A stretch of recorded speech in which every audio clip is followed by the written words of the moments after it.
you want to be independent. If you are dealing with this and trying to figure out what can you do to escape, I'm telling you, this is what you need to do. You must move in silence. You gonna tell them shit. The first time you tell them something, it's over with because you're gonna become. There you go with the codependency. They still look. They still sucking you dry because you keep letting them know everything because you think that you need them, but you don't need them for nothing. And you gonna think, guess what? You don't owe them nothing. There's nothing that they can use against you. Remember, these people are weak. Stay blessed. YouTube is real Rob. And keep going after after life throw obstacles at you. If and keep going after after life throw obstacles at you. If you are, if you let me tell you something. If you are not relentless behind going and chasing after your dreams and goals, let me tell you something. You're gonna open yourself up to a door of codependency because they're gonna sniff that out and they're gonna be able to tell that you don't have no dreams to go. They're gonna be able to tell that you're not working for it, but they're gonna be able to tell that you are procrastinating. They're gonna be able to tell that you are lying about saying you're gonna be something, but you not taking action behind your words. If you're gonna take action behind your words, everything you do is a complete lie. You're wasting time because you are a procrastinator and you sitting up there saying what you're gonna do, but guess what? You're not doing it because you are afraid to. You are afraid of failure, rejection.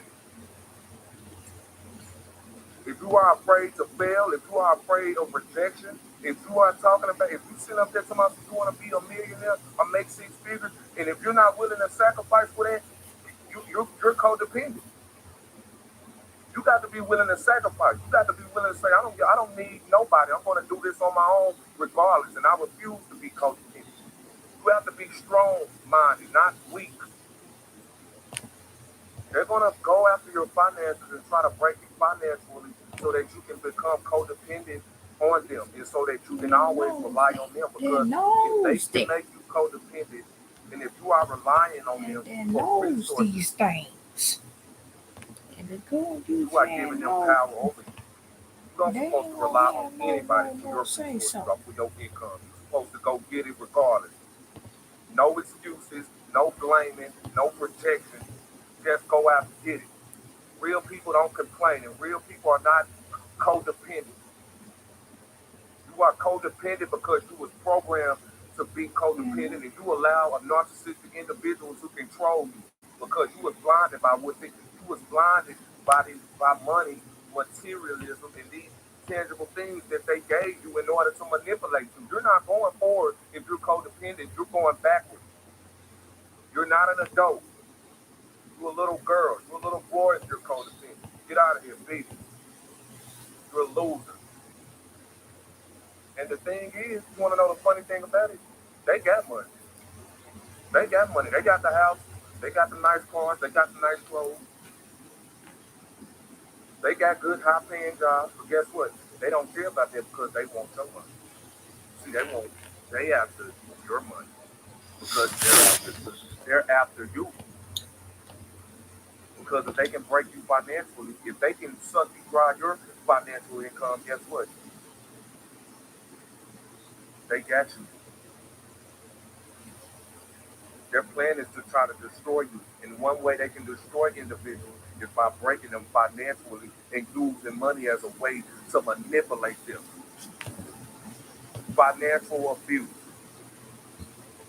See, if they will give you money, like you need money for the rent, they'll give you money. You like, hey, I need a couple of, man, I'm behind on rent. Can you help me out on rent? They'll give you money. They'll give you money for their car notes. They'll give you money to go shopping and get you some clothes. But guess what? That money is what happens once you take their money because their money is not good money. Once they give you money, they own you now. You're under contract once you take money from narcissistic individuals. It's a contract now.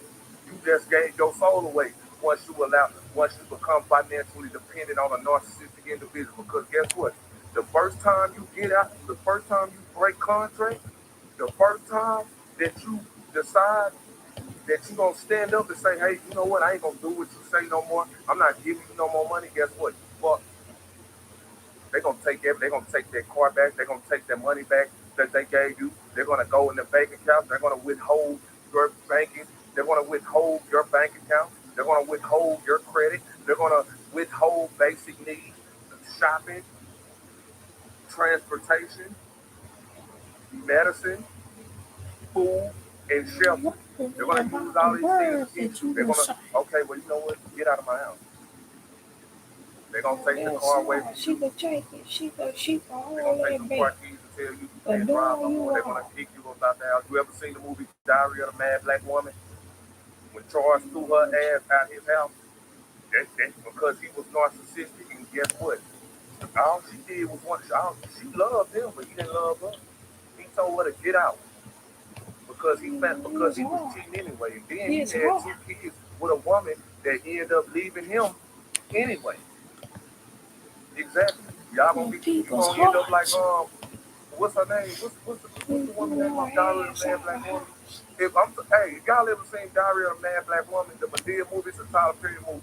Go look up what I'm talking about. It's the scene she gonna get her ass threw out that house because she was what you call a divine feminine woman. He couldn't handle it, so he got rid of her. She didn't even want no money from him. She didn't want no money from him. Her dumb ass signed a prenup.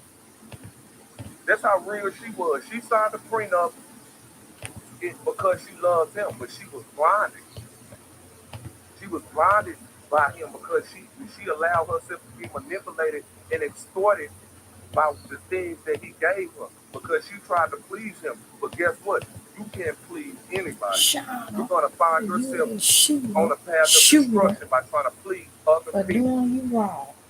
People pleasers are weak and they get taken advantage of 24/7. Stop being a people pleaser.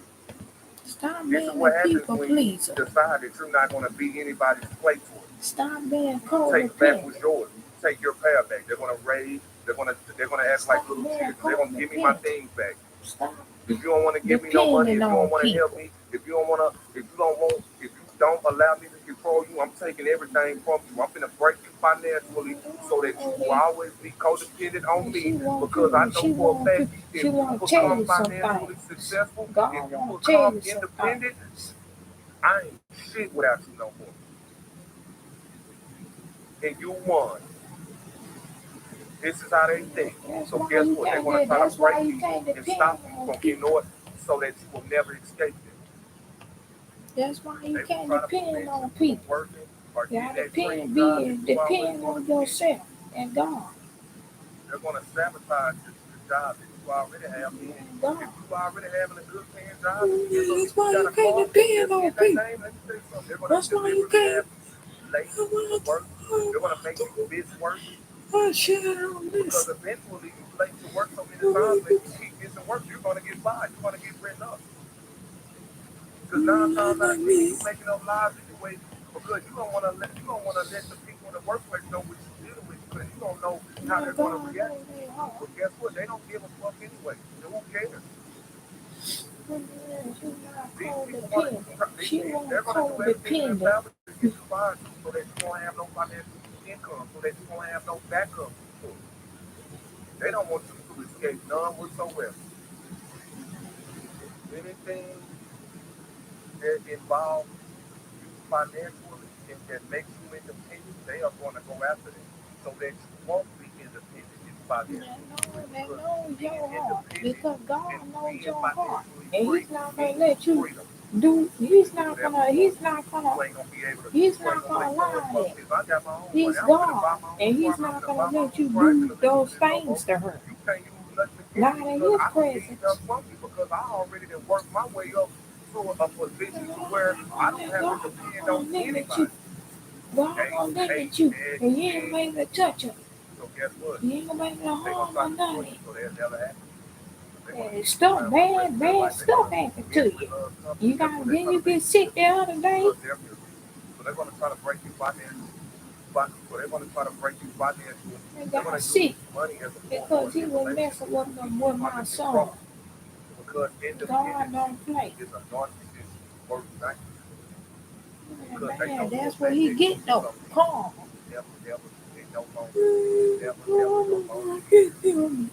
you're gonna be laughing in their face. They're gonna be sitting up there You gonna in get a the great chair. last They're gonna laugh. be, as soon as they wake up, they're just gonna be staring at the wall like this,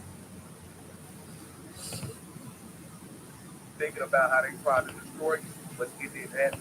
So they're gonna have to live with that for the rest of their Karma, and fucking see life. karma You are biting them dumb. in the butt. And see It's not karma controlling the biting them in the butt. It's not controlling the Karma. So let me tell you something. That's You live on karma. planet Earth. Karma And her one way of the most powerful because resources, of what she did to you. is money. Because we need money Sending to provide karma for your ourselves. way We need because money of what to she live. did to We need you. money to eat healthy. We need money to take care of Bad ourselves. karma. The narcissistic individuals know And these bad things. things. Guess what? They're going to use these things against you. I already laid my fire what I did. Anything that makes you a better Sin. person, anything that makes you independent, they're going to use that against you, and so that they can make you codependent. These people want to break you. They're going to try to break you no matter what. They're going to go to extreme lengths in order to break you. And breaking a person financially is the ultimate. It is the ultimate extreme length because it's hard to bounce back from that, and they know it. That's why. That is why if you are dealing with a narcissistic individual and they are using money as a way to control you and manipulate your life, it is very important for you to plan your escape style. Get money, act broke. You don't let these individuals know your next move. You don't tell them anything about how much income you bring in. Look, you quit fraud What to do or and what not to do. close all bank accounts that you got involved dealing with them so that they won't be able to check your bank statement. They won't be able to know Don't tell your them bank that. behind your You back and see how you much you money do you it. bring in because of you. And Look, don't you tell can them forward to that. accountants and break their contract to where you just want to be independent with your own bank. They will no longer have access to your money. They will no longer be able to check how much money you're making. If you start talking to people behind their back and not letting them know, do that. Because that's what you're going to have to do if you want to escape it, if you want to be independent, if you are dealing with this and you're trying to figure out what you can do to escape. I'm telling you, this is what you need to do. You must move inside. You're going to feel them shit. The first time you tell them something, That it's over stuff. because you're No. coaching, you're going to become, there you go with the codependency. They still sucking you up. These niggas don't admit because you think that you need him. You don't need him for nothing. You gonna be, guess what? You don't owe him nothing. There's nothing that they can use against you. Remember, these people are weak. Close Stay that blessed. account. Real That's why Rob, they well, can't back with get another no video. money from you. Look, your narcissistic siblings, Close that they account. long for the connection. My heart. Even God if is you dealing with come me. from a narcissistic household, if Like your siblings Pharaoh turned against you and by the send bad narcissistic parent, karma you must understand and bad your siblings just let long something for that bad happen. connection, meaning their Meaning milk she is might keeping go them broke. alive. Or she Yeah, might meaning not their have milk is this and that. definitely keeping them alive because this is the thing. They don't know Anything. exactly why Or they make hate her you. They sick, don't know. one or two. Your siblings don't know exactly why they hate Let you. them They go don't know through some exactly why struggle. they treat you the way that they do. They don't know exactly why they treat you the way that they Send treat you. bad karma But that look, way don't get it until twisted. they They fully apologize. aware of what they doing. They know exactly why they Like hit you you, did why they Pharaoh frown on you. For and, the the, and simple the fact that they Israelites. allowed the parents to turn it against you. They know exactly what they're Like doing. you did They know Pharaoh, like you exactly did what they're doing. But here's Jezebel. the thing. They don't When know they threw her off, why they hate you. They don't your siblings don't know why they hate Jezebel, you. They don't know why they that threw her, dislike and you. you They gonna don't know get why ate they by the treat you dog. the way that they do. The And only sent thing that they karma know is that they and argue with you. bad That karma. they know they argue with you. But they know God for a knows fact that that, and God knows they know that. for a fact that God it's sees something is everything. making them That I just see all come at things. you for no reason. And Here's karma, the thing, and see bad they fully karma, aware of what they're and doing, see but they don't bad know what they're karma, doing because you gotta understand something. They and was see bad programmed. karma, Your siblings, whether karma. people want to believe it or like it or not, your siblings don't hate you. They was programmed to dislike you. They was programmed to hate you. Huh, huh. Because you gotta think Karma about it that like way. this. once had a connection with your sibling, whether it was your brother or sister. Y'all once had a bond. Y'all once used to play with each other. Y'all once used to tell each other everything. Y'all used to do everything with each other. Y'all used to have a bond with your sibling. It is somewhere along the road that you seen your sibling turn on you. And the reason why they turned on you is because the narcissistic parents made it their mission to destroy and break each and every bond in that family dynamic, in the family dynamic system, meaning the narcissistic parents, they cannot have egalitarian within a household. They cannot have equal rights. They cannot have a household of understanding, a household with morals and principles, a household where every individual communicate with each other and tell each other, okay, this is what I don't like. Sending her through This is hell. what I don't like. They don't have no communication because that's cut short. You For the know, simple looking at fact that that heart, narcissistic individuals lack judging me, empathy, and on top of that, they don't maneuver change, based off logic or based off emotion. So you can't firework, communicate with these individuals. And on top of that, like because guess what? They're just Jezebel gonna when turn, she was they're when gonna she gaslight you. They're gonna turn everything you say against you anyway, making it seem as you though gonna you're the put on problem. some damn But like I makeup, say, your but siblings you know gonna put on exactly. some damn makeup. This thing, they know exactly what they're doing because guess what? If you look closely, if you look at people, the eyes are the window to the soul. If you look closely, that's still in people's What's eyes. Jezebel? Meaning they have you got to deal with that guilty Jezebel. conscience. Let me tell you something. That guilty conscience gonna always gonna be the reason for people down with power. I'm gonna let you know because guess what? When you do wrong, your conscience, that guilty conscience gonna eat you up. You ain't gonna be able to sleep at night. You ain't gonna be able to think. Everywhere you go, you're gonna be thinking about what you've done wrong to people because here's the thing, that karma coming to bite you in your ass. But like I say, your siblings wasn't always turned against you. And you can't take it personal. See, this is like you can't take it personal because you got to know for a fact that your siblings was turned against you due to the fact that somebody else didn't like you. Meaning your parents despised you, so they made it their mission to to make to keep going after life throws obstacles at you. If you let me tell you something, if you are not relentless behind going and chasing after your dreams and goals, let me tell you something. You're gonna open yourself up to a door of codependency because they're gonna spit that out. They're gonna be able to tell that you don't have no dreams. So they're gonna be able to tell that you're not working for it. But they're gonna be able to tell that you are procrastinating. They're gonna be able to tell that you are lying about saying you're gonna be something with you not taking action behind your words. If you don't take action behind your words, everything you do is a complete lie. You're wasting time because you are a procrastinator and you're sitting up there saying what you're gonna do, but guess what? You're not doing it because you are afraid of failure, rejection. If you are afraid to fail, if you are afraid of rejection, if you sit up there talking about you want to be a millionaire or make six figures, and if you're not willing to sacrifice for that, you're codependent. You got to be willing to sacrifice. You got to be willing to say, I don't need nobody. I'm going to do this on my own regardless, and I refuse to be codependent. You have to be strong-minded, not weak. They're going to go after your finances and try to break you financially so that you can become codependent on them and so that you can always rely on them because if they can make you codependent and if you are relying on them for resources, you are giving them power over you. You don't supposed to rely on anybody for your resources or for your income. You're supposed to go get it regardless. No excuses, no blaming, no protection. Just go out and get it.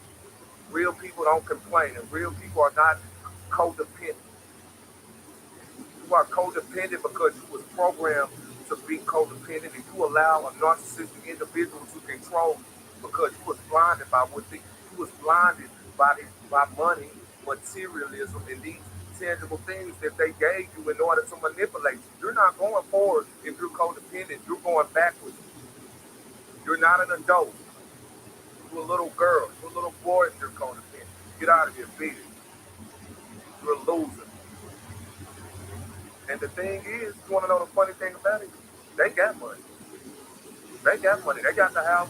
They got the nice cars. They got the nice clothes.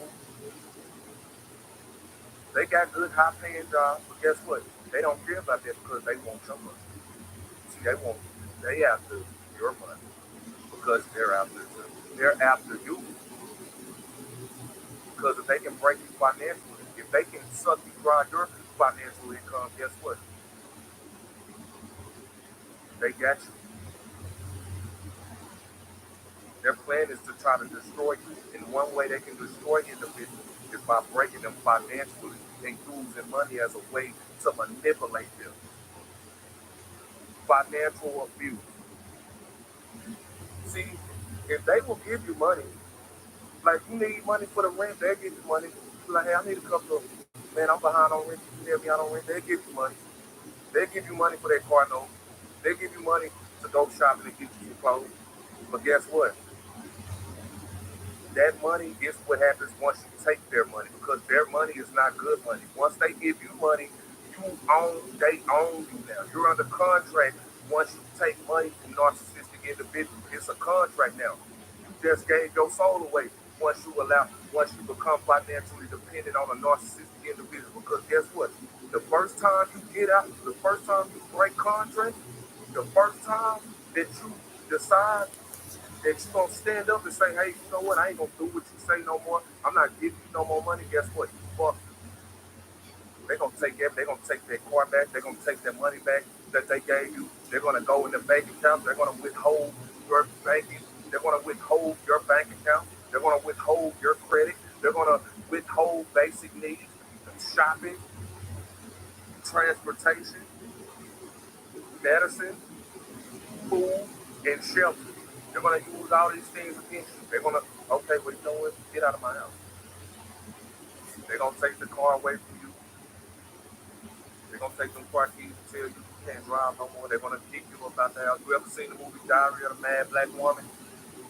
Charles threw her ass out of his house because he was narcissistic. And guess what? All she did was she loved him, but he didn't love her. He told her to get out because he was cheating anyway. And then he had 2 kids with a woman that ended up leaving him anyway. Exactly. Y'all gonna end up like what's her name? What's the woman's name on Diary of the Man Black Woman? If y'all ever seen Diary of a Man Black Woman, the Madea movie, the top 3, go look up what I'm talking about. It's the same. She gonna get her ass out that house because she was what you call a divine feminine woman. He couldn't down on their look. So he got rid of her. She didn't even want no money from him. She didn't want no money from him. Her dumb ass signed a prenup.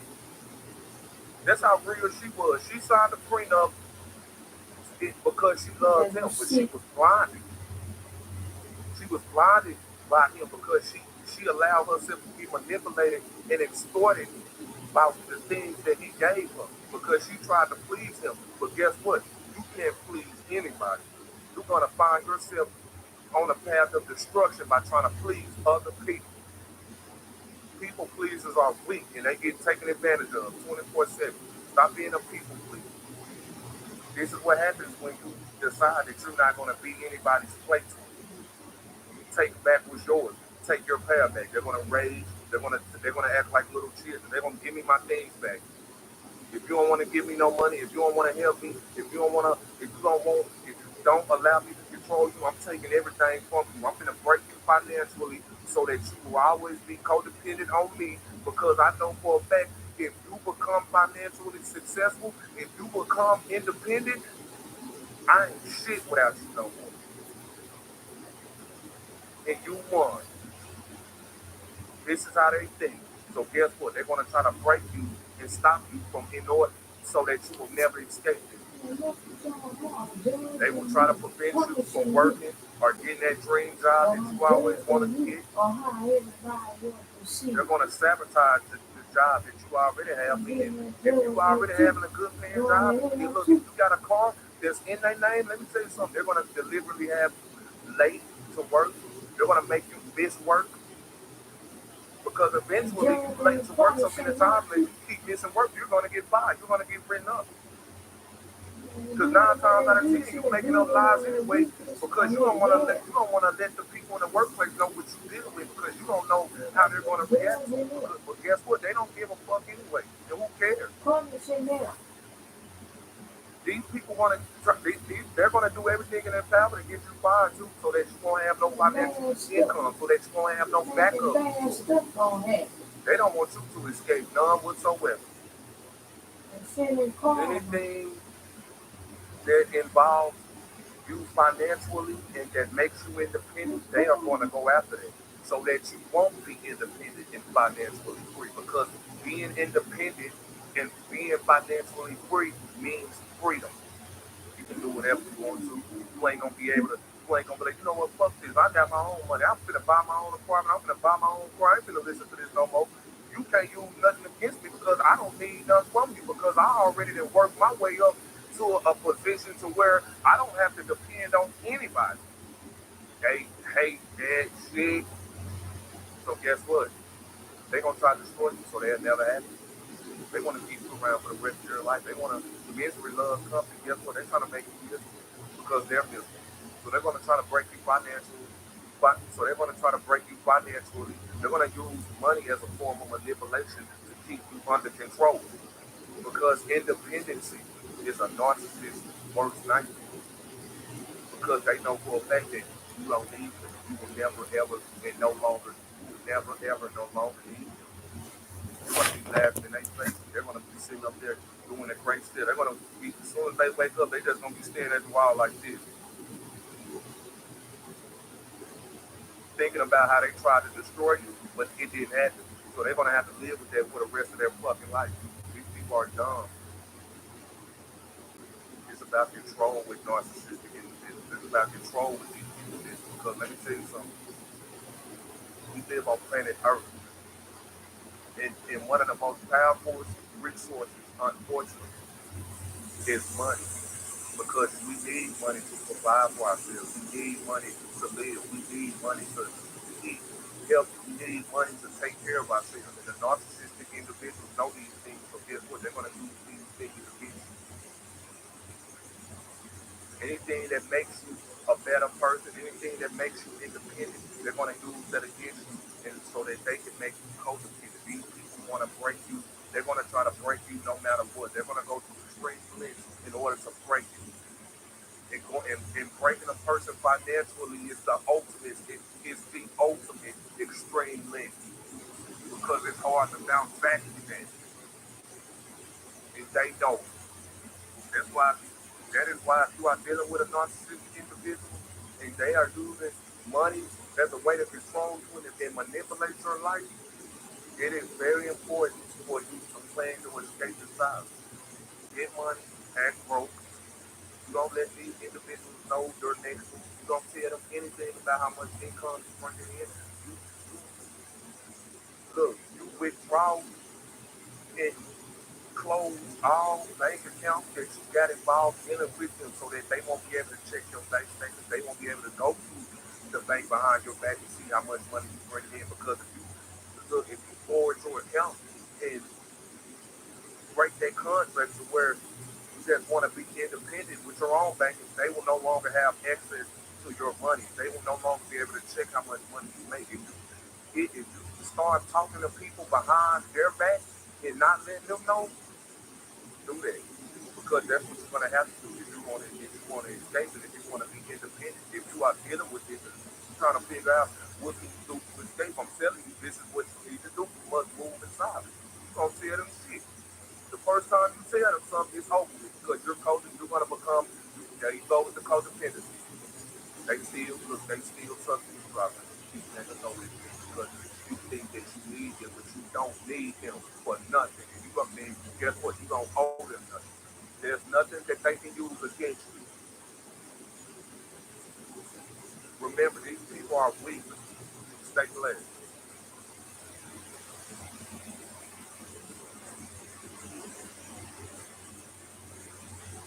YouTube, it's Real Rob. We're back with another video. Look, your narcissistic siblings, they long for the connection. Meaning that you come from a narcissistic household, and if your siblings were turned against you by a narcissistic parent, you must understand something. Your siblings moan for that connection, meaning their guilt is eating them alive. Yeah, meaning their guilt is definitely eating them alive because this is the thing. They don't know exactly why they hate you. They don't know, your siblings don't know exactly why they hate you. They don't know exactly why they treat you the way that they do. They don't know exactly why they treat you the way that they treat you. But look, don't get it twisted. They fully aware of what they doing. They know exactly why they mistreating you, why they lying on you. For the simple fact that they allow the parents to turn them against you. They know exactly what they're doing. They know exactly what they're doing. But this thing, they don't know why they hate you. They don't. Your siblings don't know why they hate you. They don't know why they dislike you. They don't know why they treat you the way that they do. The only thing that they know is that they are treating you. That they know they are mistreating you, and they know for a fact that they know for a fact that it's something that's making them just come at you for no reason. See, this thing, they fully aware of what they doing, but they don't know what they're doing because you gotta understand something. This they was programmed. See, this thing, your siblings, whether people want to believe it or like it or not, your siblings don't hate you. They was programmed to dislike you. They was programmed to mistreat you. Because you got to think about it like this. You once had a connection with your sister. Whether it be with your brother or sister, y'all once had a bond. Y'all once used to play with each other. Y'all once used to tell each other everything. Y'all used to do everything with each other.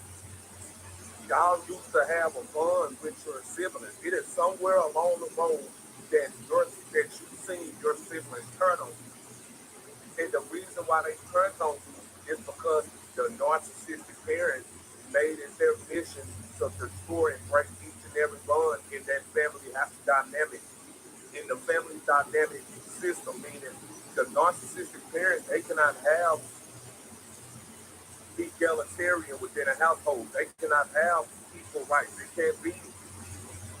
They cannot have a household of understanding, a household with morals and principles, a household where each and every individual communicate with each other and tell each other, okay, this is what I don't like to do, and this is what I don't like. They don't have no communication because that's cut short for the simple fact that narcissistic individuals lack empathy. And on top of this, they don't maneuver based off logic or based off emotion. So you can't even communicate with these individuals. And on top of that, because guess what? They're gonna gaslight you, and they're gonna turn everything you say against you anyway, making it seem as though you're the problem. But like I say, your siblings know exactly this thing, they know exactly what they doing to you because guess what? If you look closely, if you look at people, the eyes are the window to the soul. If you look closely, that guilt is keeping them alive. Meaning they have something you got to deal with that guilty conscience. Let me tell you something.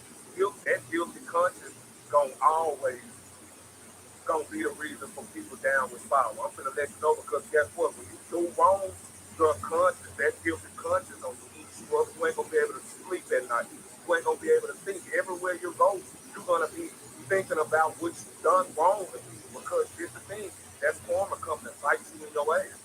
But like I say, your siblings wasn't always turned against you.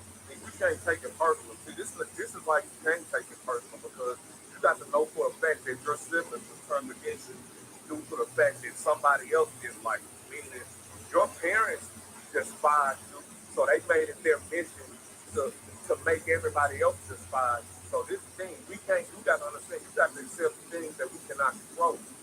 Meaning we couldn't control the fact that our parents were going to use our siblings against us to turn on us. We couldn't control it. We couldn't control it. The siblings, they was young. They don't even know what they was doing. They hate you, but they don't know why they hate you. They don't know why they hate you because what they don't realize is they under a spell. They're not living for themselves. They're not thinking for themselves. They can't feel nor think for themselves the trauma, the traumatization that's already instilled in them. Because, like I say, your siblings, believe it or not, they didn't turn on you. No, they didn't turn on you out of will, but by force. Meaning, the narcissistic parent the narcissistic parent forced triangulation amongst the household in order to control the family dynamic. Triangulation is forced amongst the household in order to control the family dynamic. See, narcissistic parents need enablers around them in order to help them take down their victim. They need enablers. And also, and another reason why they need enablers is so that the enablers can vouch for their behavior anytime they want to. Whether they telling the truth, this is what enablers do. Enablers are individuals that vouch for narcissistic individuals no matter what. Whether or not if they got to lie for the narcissist, they gonna lie for the narcissist. Meaning if your siblings got to lie for your parents, they gonna lie for your parents. They're enablers. So yeah, the narcissistic parents cause triangulation for these two reasons. One, so that they can have an enabler support system. But two, so that they can break every bond and connection within that household. Because you gotta understand something. If two siblings come together, if two siblings come together, if two or more siblings come together and talk about one abusive parent, if all the siblings come together and was to talk about, hey, you know what, something is wrong with mom, something is wrong with dad. If each and every one of these siblings come together and realize something is off in the family, in that family dynamic system, those individuals, they're gonna form an alliance.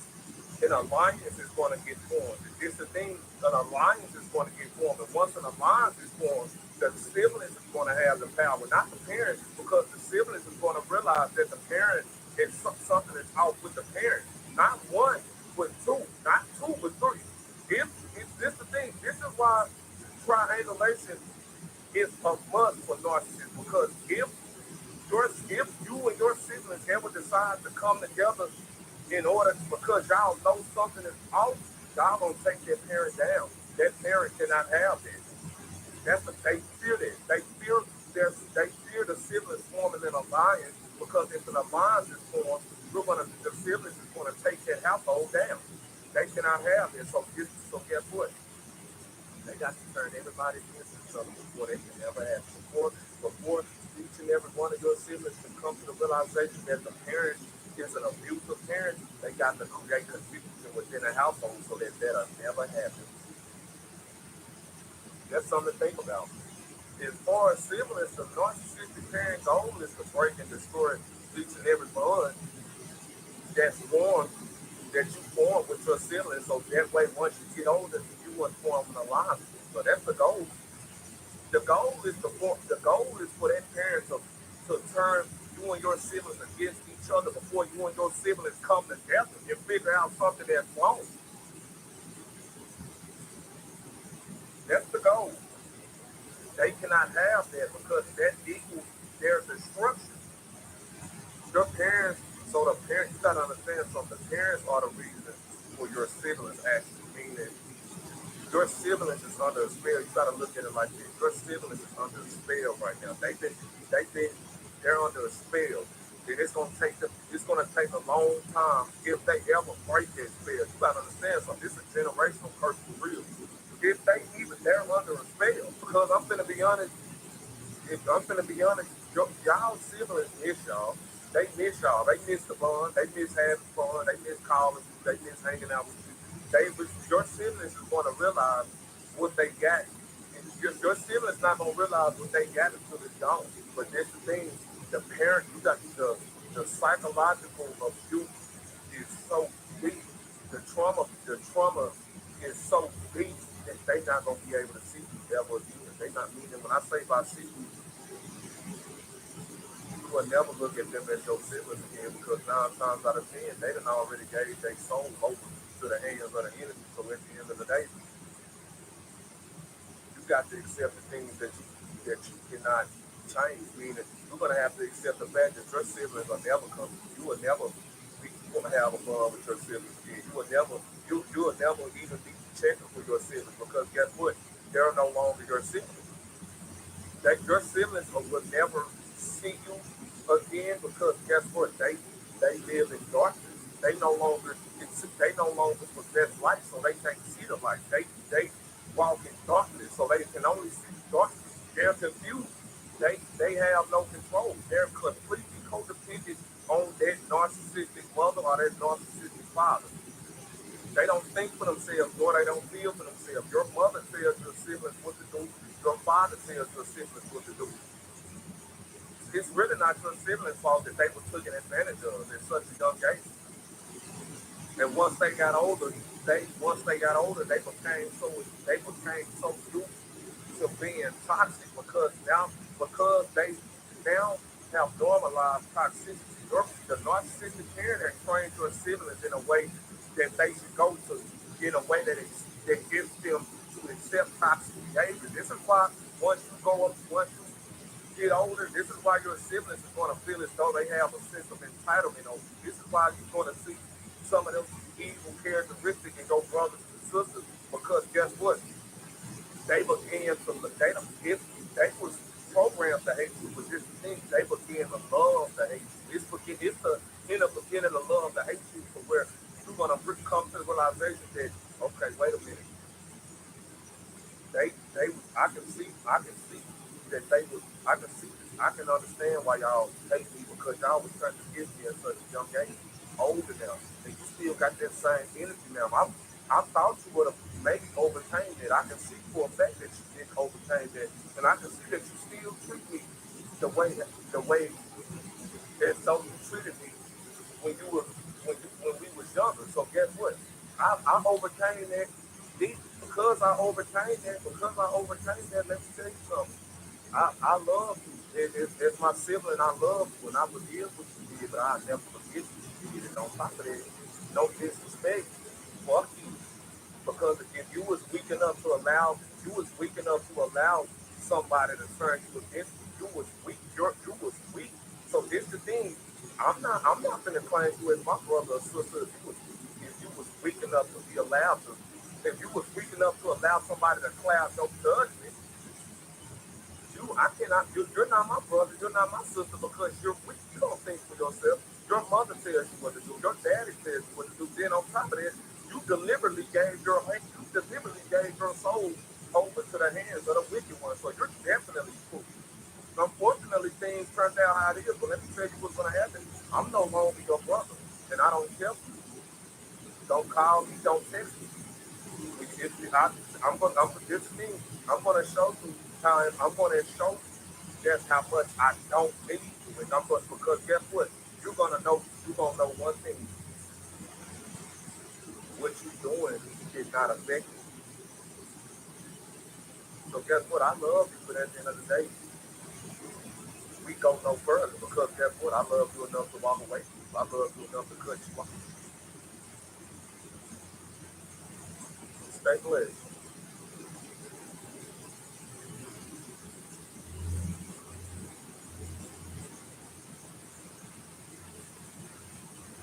Okay, you dealing with the killer. I ain't got to let you know that because guess what? Real men be silent. Because when we strike, you ain't gonna see it. But anyway, that's something. Hey, let me revert back. Let me revert back to my innocence because I don't want to I don't want to get too gangster on people. So I'm gonna have to revert back to my innocence. But like real men, we don't complain and cry about this. If you a man that don't complain and cry, you a real man. Meaning you accept all real men. We accept all the consequences that come behind our actions. That's the whole part of us taking accountability. We accept things the way it is. We accept the things that we cannot change. And then on top of that, real men, we don't worry about another man. Meaning, I'm not finna be worried about what another man doing. I'm not worried about what the next man doing. I'm focused on me. I'm finna be honest, I don't even have conversations. If I have conversations, it got to be, it's either about growth healing, or money. If it ain't one of those type of conversations, no, I'm not talking. I don't know nothing. I don't watch. Look, I don't care nothing about what sports, what's going on in the NBA or the NFL. I don't care nothing about what's going on Instagram with people. I'm not about to talk about something that's not benefiting me in a way that I can see growth. I'm not talking about BS. Real men, we don't do that. We don't do that. And this thing, and if I find you, and this thing, if I find you, if throughout the conversation, if I find that you're just trying to get me, if you're trying to veer me into talking about something that's meaningful, I'm going to step away from the conversation because I'm not here to fit in. You got to understand something. We not here to fit in. Real men don't fit in. Ain't no fit in. I never met a real man that didn't fit in. I never met this thing. If you're a man and you're trying to get people to like you, you're not a man. I'm gonna be. I don't care if you don't like me. That would make me look so weak if I was to live my life according to validation of opinion and to actually care about whether or not a man or woman likes me or not. You don't have to like me because I'm loved. Then on top of that, I'm bigger than planet Earth itself. Those that get it, those that don't know. You can't stop somebody that's loved. Then on top of that, you can't stop somebody that's in divine flow. You can't stop a man that's in divine flow. You have to understand something. I'm I'm I'm I'm in divine flow. This thing about being a divine masculine. The universe is working in my favor. Everything's working in my favor. You're looking at a man that's protected by divinity. Not this thing. We ain't. And on this, another thing, we ain't procrastinating. Meaning, when we say we gonna do something, we gonna do it. Real men don't procrastinate. We don't procrastinate. As soon as we say we gonna do something, we gonna do it. Meaning, you a man of your word. You got to be a man of your word. See, we practice self-preservation, self-discipline, and self-love every single day. We constantly evolving every single day. Every second. That's because of how disciplined and productive we are. And see, this is the thing. This is why men, this is why feminine men hate real men. This is why faggots hate real men. And when I say faggot, I'm not saying homo. I'm not talking in terms of being a homosexual. I'm not judging you. I'm just using the term faggot as a metaphor. Meaning you act like a female. Because this is the thing. There's no man on planet Earth that's worth stalking, watching, triangulating again, trying to make him look bad. I ain't got time for that. Because I'm a real man. I'm a real man. When you a real man, they not gonna like you because we make them look bad. You gotta understand something. These people are pretending. They've been pretending all this time and they wasn't used. They're not used to real. Here's the thing. The world is not actually ready for real men because real men are leaders. Real men are real men go everything. Real men everywhere we go, we gonna form in administration. We gonna put an administration together everywhere we go because we're natural leaders. But then on top of that, it's not even about that. It's just about our charisma. It's our leadership. It's the authority and our dominance that we bring to the table when we in front of individuals. You got to understand something. We on a life purpose and we focus also. We severely focus. You gotta understand something. We make people look. We make weak men look bad. We make little boys look bad because they not men. They psychologically, they little boys. They never grew up. They never grew up. They never grew up. So this is the thing. They see how old. They see how mature you are. They see how disciplined you are. They see that you got everything good going for yourself. This thing, you got everything good going for yourself. They like 30, 15. They 36 years old hating on somebody that's 22, you have to understand something. How can you be older than me, but you're hating on me? So that you want to know why? Because guess what? I make them look bad. You make them look bad. Because guess what? We actually real machos. We real machos. That means we real men. They've been on this earth all this time doing all of this pretending because on top of that, I know you ain't a real man because you ain't even healed from your childhood trauma. This is the thing. I can tell when somebody ain't a real man because they ain't healed from their childhood trauma. You still scared of your mama. You still scared of your dad. So I know you you ain't no real man. Anybody can play with you. You just pick and choose. But anyway, we don't follow. We lead by example. See, a real man is not feared by his physical attributes. A real man is feared by his presence, based off how he conducts himself, based off his dominance. That's what people need to understand. So that that that that physical shit is out the window. This is the thing. You're going to be hated on by feminine men. You're going to be hated on by weak men due to the fact that they see it with competition, and they're going to compare their life to yours. They're going to compare your life to theirs, and they're going to. This is the thing. They're in competition with you for no reason. This thing, life is not a competition, but you're going to find individuals. They're going to try to make life a competition because they recognize your superiority. Life is not a competition. I can't compete with another man because I'm already winning. And this is the thing. If you're trying to compete with me, I already won. And if you, this is the thing. And if you triangulate, this is the thing. If you triangulate against me, I definitely won. Let me say something. You need four men for one man. Yeah. This is what they do because they narcissistic individuals. You have they narcissistic individuals. You got to understand some people. A lot of men are failures. A lot of men are failures, and I'm not talking about. And I ain't trying to sound disrespect. They failed, meaning they failed in life. They let life pass them by. They didn't heal from their childhood trauma failure. They didn't seek education. They didn't want to seek. Now, this thing, you got to want to seek knowledge. Knowledge and wisdom not going to come to you. You got to want to seek knowledge and wisdom. They don't do that. You got to understand something. This is why they don't, this is why they move based off emotion instead of logic because they lack the ability to possess and to think logically. Meaning, thinking logically meaning I don't know everything. So guess what?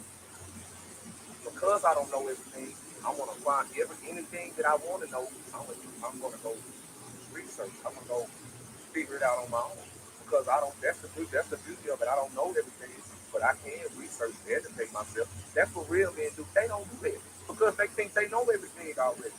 You talking to these dummies? They think they know everything. They don't go based off factual statistics. They don't go based off logic. They go based off emotion, meaning lies, meaning they they refuse to accept and take accountability for their life. Failure.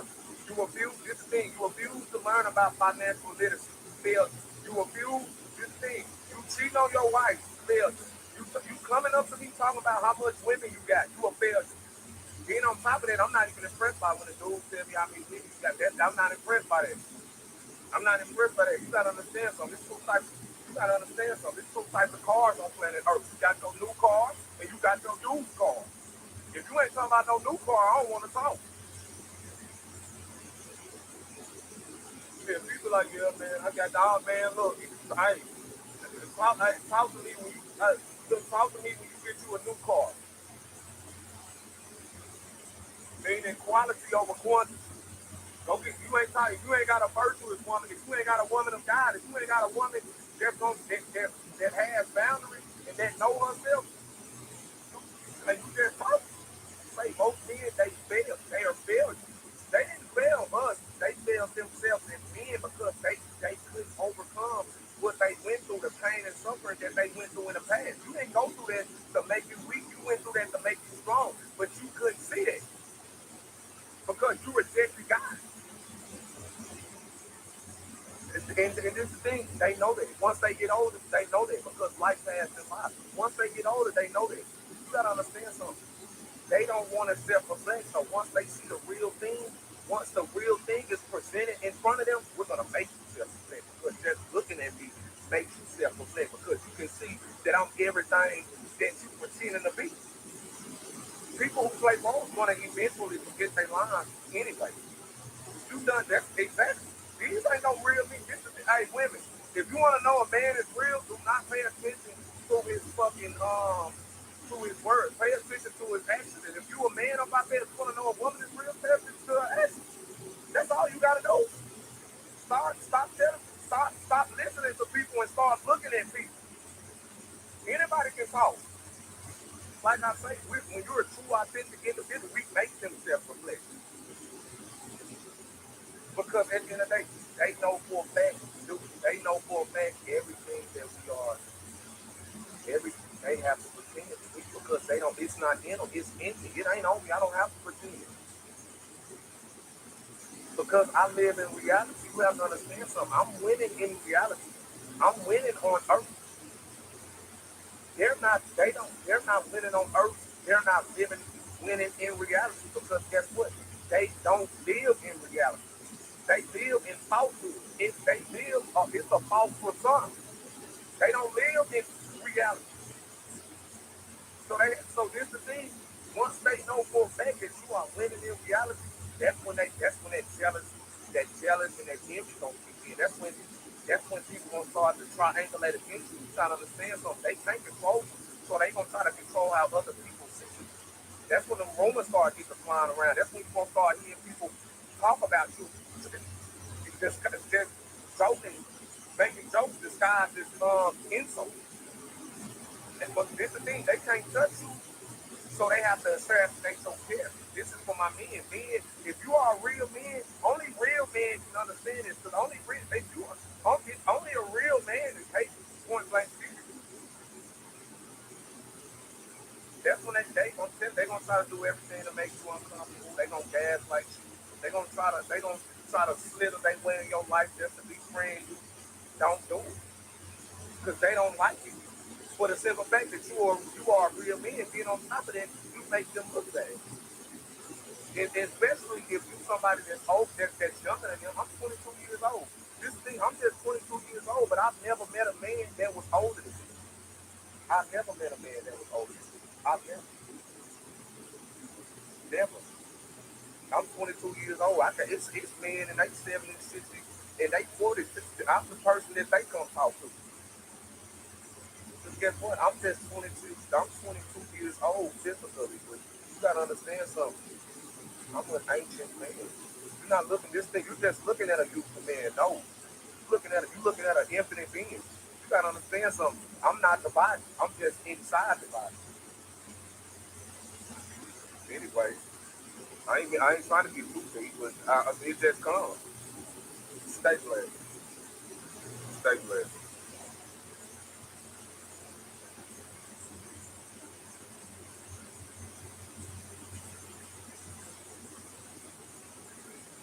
It's Real Rob for back with another video. Look, this video is strictly. Well, I ain't gonna say it goes both ways. Cause there's no gender roles to me. So like, I simplify masculinity and femininity. So it's no gender role for me, but this video was just specifically for women who help with narcissistic abuse, like you just grew up in a narcissistic household.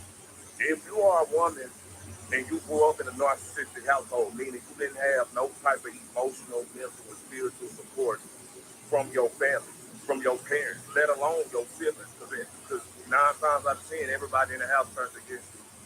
Everybody in the house turns against you. But anyway, if you are a woman and you dealt with a narcissistic, if you grew up in a narcissistic household, if you was the black sheep, if you was the scapegoat, if you was the one that everybody just blames when everybody just put their problems on you just because you possess their life, let me tell you something. Once you get older, once you get older, and once you discover, you're going to start discovering who you are as a woman. You got to understand something. It's important as a woman that you discover who you are as a woman. I don't even supposed to be saying this shit because I'm a man. But anyway, like I say, it's no gender roles.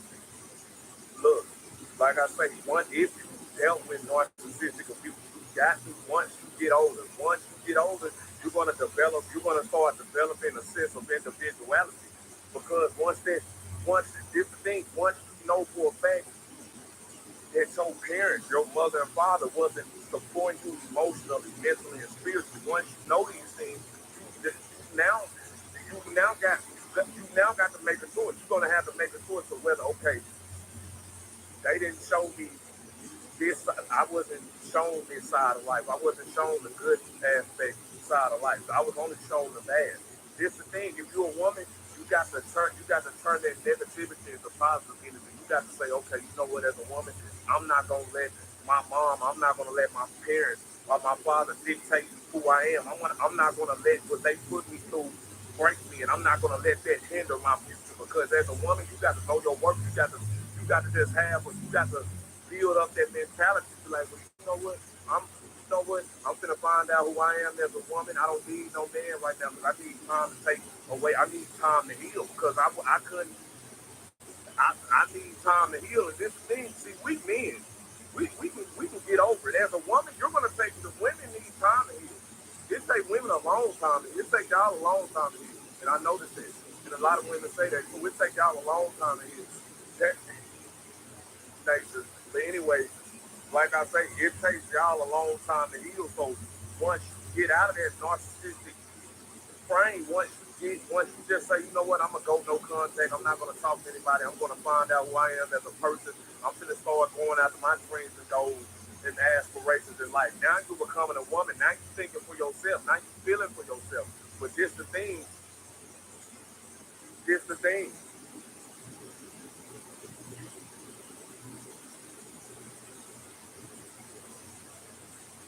you're not, if you're a woman, see, this the thing, all it has to grow because you're going to grow. This is the thing, if you want this thing, if you want to succeed, you're going to succeed no matter what, and nobody's going to do that about it.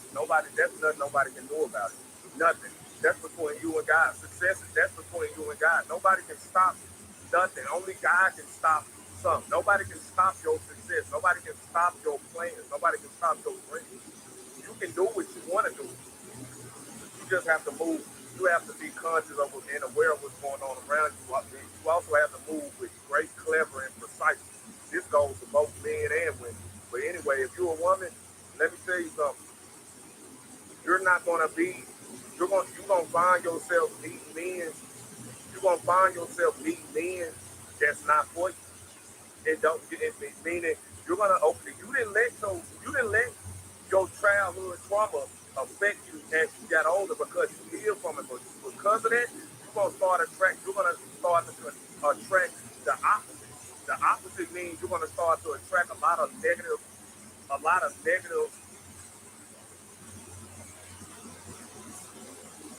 childish little boys. You're gonna start attracting the complete opposite of what you expect.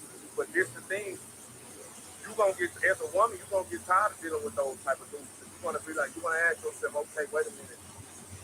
Why am I keep attracting the same men? Why am I keep attracting the same men? Why don't it's like every time I just try to give myself to somebody, they take my heart and they crush it every single time. That's because you not meant. This is the thing, you can't be you. You have to understand something. If you overcame narcissistic abuse, you can't, and especially a woman, you're not gonna need no man. You don't need no man. I'm gonna be honest, you don't need no man, but for the simple fact that you was able to heal on your own from something not even men can heal on. So that's what makes so now you psychologically, mentally, emotionally advanced. So now you're gonna be too advanced for a man. They're gonna try to create problems. This thing, they're gonna try, this thing. Once you question them, once you realize that they not displaying action, you're gonna have to let them go. But here's the thing: you're gonna get tired of attracting those type of individuals. That's because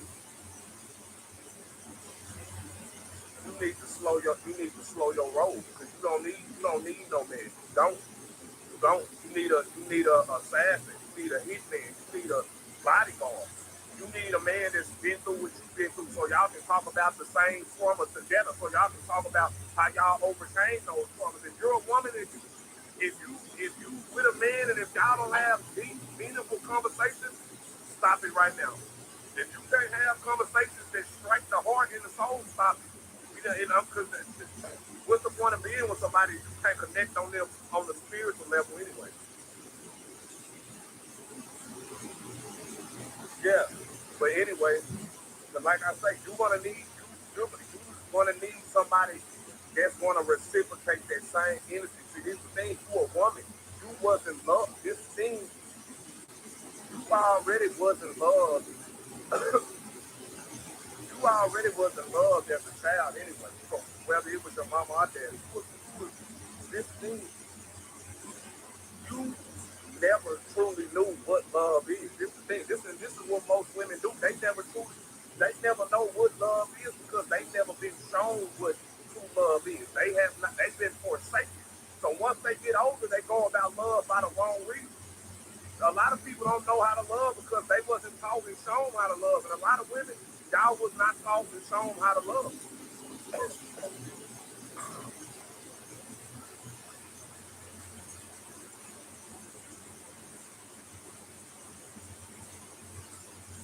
So and because of that, you want to go about love. You want to go about love for the wrong reason. Meaning you're going to start going outside of yourself. Meaning you're going to start thinking as a woman, you need to go outside of yourself just so you can seek love. Don't go outside of yourself. This is the thing. Don't go outside of yourself. Love. This is the thing. You can't chase love. Love got to find you.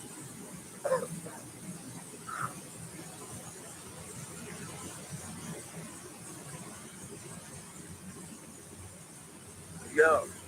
Love got to find you. You got to understand something. You are what you attract. So you got to understand something. You keep attracting toxic men. You got to ask yourself one question. What exactly are you doing that keeps attracting these toxic men? But let's go back to what I was talking about earlier. A lot of women, y'all already was in love, especially my sisters that dealt with narcissistic parents. Y'all already was in love as a child. So just think, y'all have to literally teach yourself, reprogram y'all mind on how to love and how to love, not only how to love people, but love yourself because it starts with loving yourself. You can't love the people if you don't love yourself.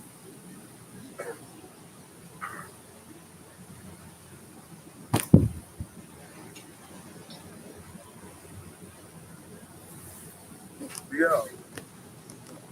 You can't love the people if you don't love yourself. But look,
you, you, you not gonna, if you a strong, this is the thing, if you a strong woman, if you a highly intelligent woman, you don't need, this is the thing,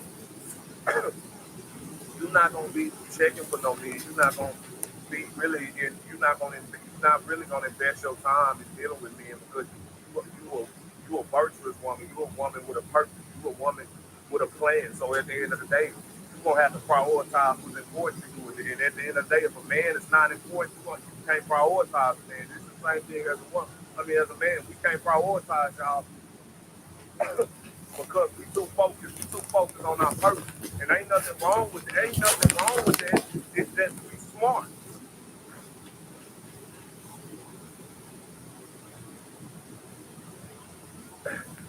So yeah. And another, but like I say, y'all already was loved as a child anyway. So let's just say if you're not gonna need a man. This is the thing, you're gonna need a hitman, you're gonna need a assassin, you're gonna need a bodyguard. You won't and I hear a lot of women say that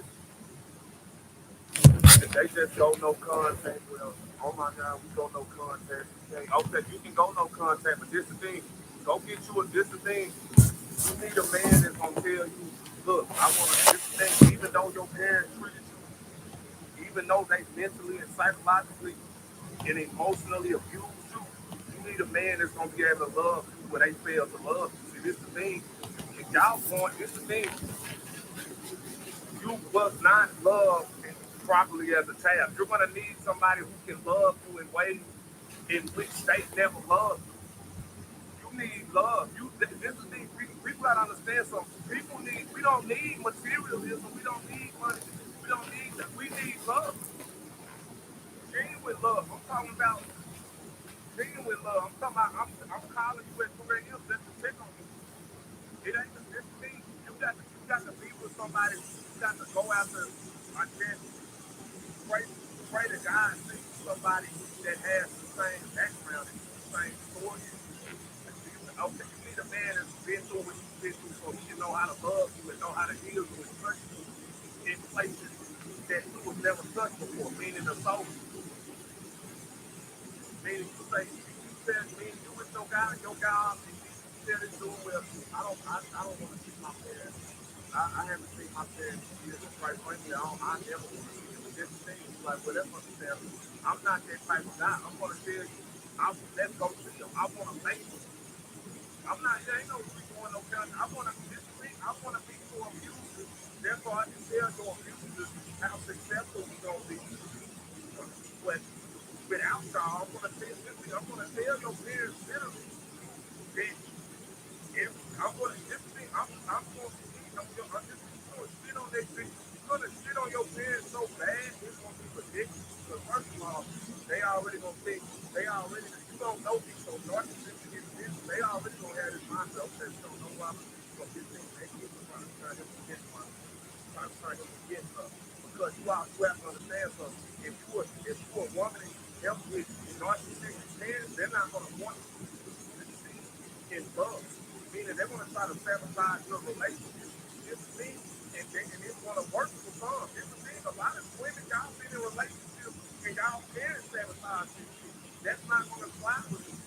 They're going to think some is going to go down, but until they hit these weeks, until they hit these weeks. Hey, mom, how you doing? My name is Robert. Not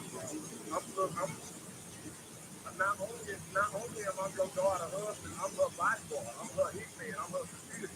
Let me tell y'all something. You can't turn no disrespect. You can't turn this woman against me. And guess what? You can't manipulate me. You can't lie to me. I already know y'all was this. I'm not here so you can understand me. I'm not here to prove a point.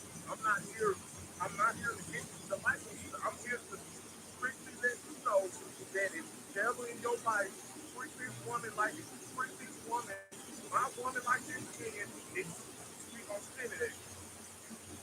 We gonna have to.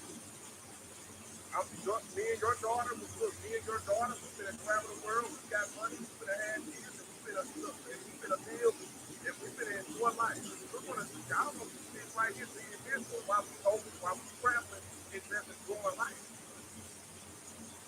You'll never know what it feels to not be loved. You'll never know what it feels to not be listened to not be heard. You'll never know what it feels like to be mentally, emotionally abused. She's in good hands now. She's with a team. This is why I'm gonna tell your parents. I'm gonna set we win it without y'all. And she's gonna succeed whether y'all like it or not. And I'm gonna make sure she that's what we're gonna do. Yeah, it ain't no going no contact. We gotta make it. That's what I'm saying. It's so that's so this thing you got to that's so you can let the abusers know that you gotta let them sometimes you gotta let people know it's not gonna happen. It's not gonna happen.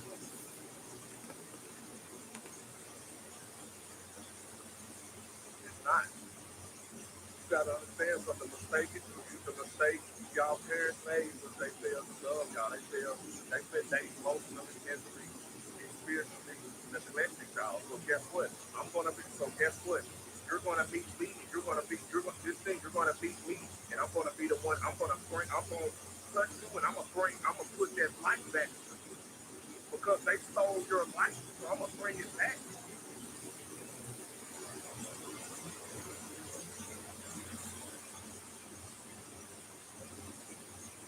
See, a lot of women, y'all never had no real man.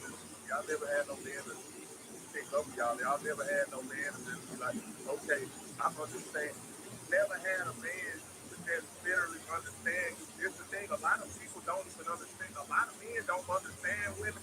Women, they don't understand y'all. And they ain't gonna lie, they gonna hate you. Hate you. They don't understand y'all because they don't want to understand y'all. Because in their mind, you're beneath them. And that's just the truth. So this is the thing. So a lot of men that y'all meet, they gonna treat y'all. They're gonna emotionally, mentally, spiritually neglect you because they already have this mindset that just because you're a woman, you have to feel obligated to doing certain things. But they just gotta understand it don't work like that. It don't work like that. But these little boys, though, these little boys, I'm gonna be honest, and like I said earlier, like if you ain't even gonna be working on yourself, if you love yourself, you ain't even gonna be worried about no relationship. You ain't gonna be worried about attracting no guy. You're gonna be worried about getting money. You're gonna be enjoying life. You're gonna be living. You're not even gonna be worried about no extracurricular activity because you know your worth. It's the thing. Once you know your worth, you know what you attract. It's the thing. If you're a woman that has standards, keep your standards and keep your boundaries and don't change the standards or boundaries for no man. Point blank period. Stay flat.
I want to second that.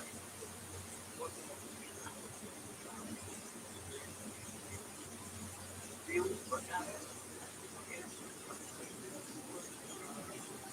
Everyday people. African Americans, all politics, community building, personal questions,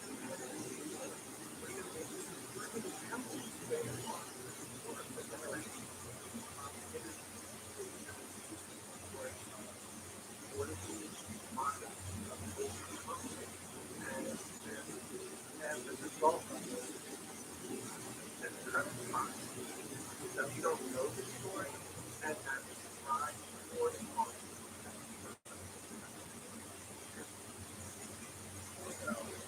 so that I really think that this time period holds the key to unlock our freedom. And in the struggles that we're involved in today, we see so much of Black freedom movement very constructive. But there's a more personal reason that I really strong.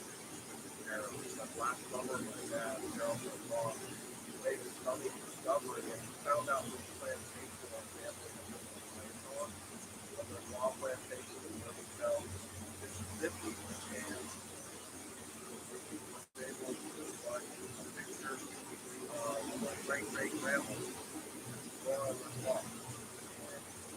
He was born on that plantation in 1852, the same year that Frederick Douglass delivered his seminal speech, What the Slave is.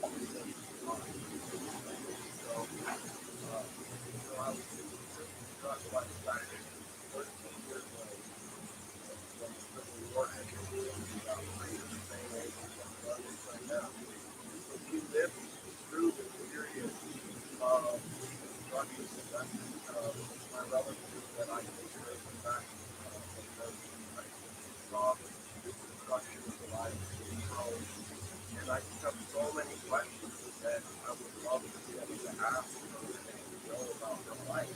And I wish that in my own education, and I had learned about Reconstruction and that it's been able to connect with my own life, and I think want to make that connection. So,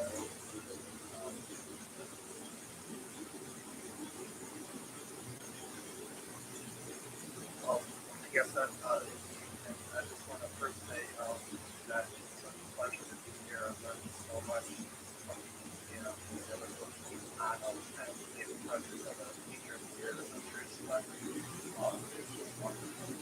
I was looking back, my interest when I began in high school in realization and true outreach across America, that I was raised in realization of what's very important in terms of what history and what living was very meaningful for me.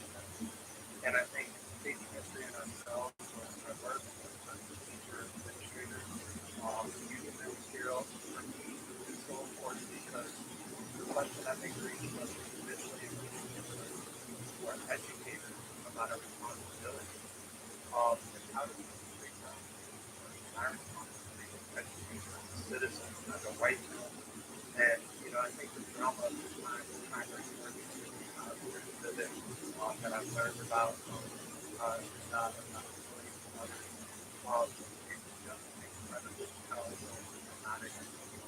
That teaches us so much about Well, so many wonderful phrases and common thoughts what was there to add my thinking with what y'all do actually as I think about it, think about that moment of opportunity. Being on that narcissistic opportunity, both to the individuals that were living through that time period, even also for the movie.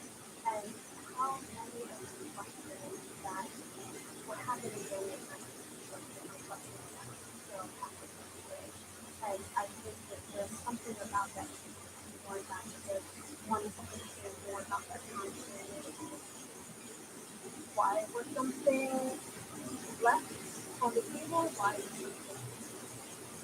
maybe made it a little bit, a little bit of progress in that time, and other things that not addressed.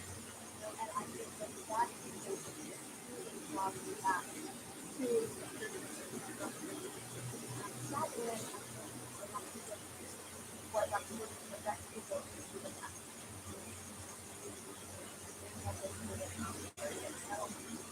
I am really thrilled that I could already see the beginning of the foundation for a really great concept together. I'd like to move on into our first segment that we'll do and talk about. And for that, if I could pull Jeremy is up to stay with me on camera and just talk a little bit, and then Paul, gotta wish you all a little bit. We've had a little bit of stuff there. So Jeremy, I would start with you and a couple of things that I've had.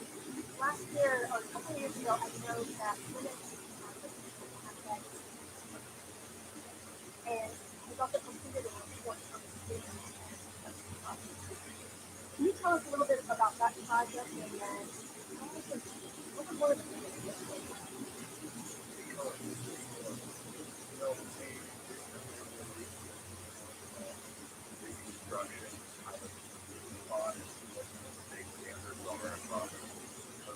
The report begins with a quote from our panelist yesterday, Dr. Williams, and he said, quote, "Time for a new reconstruction story, a story that will help us better understand how we got here, a story where the central characters are black people fought to liberate themselves, gain political power despite every attempt at violence." And that's really the idea that guides the construction of the court. The court was co-authored by Emily Sarlo,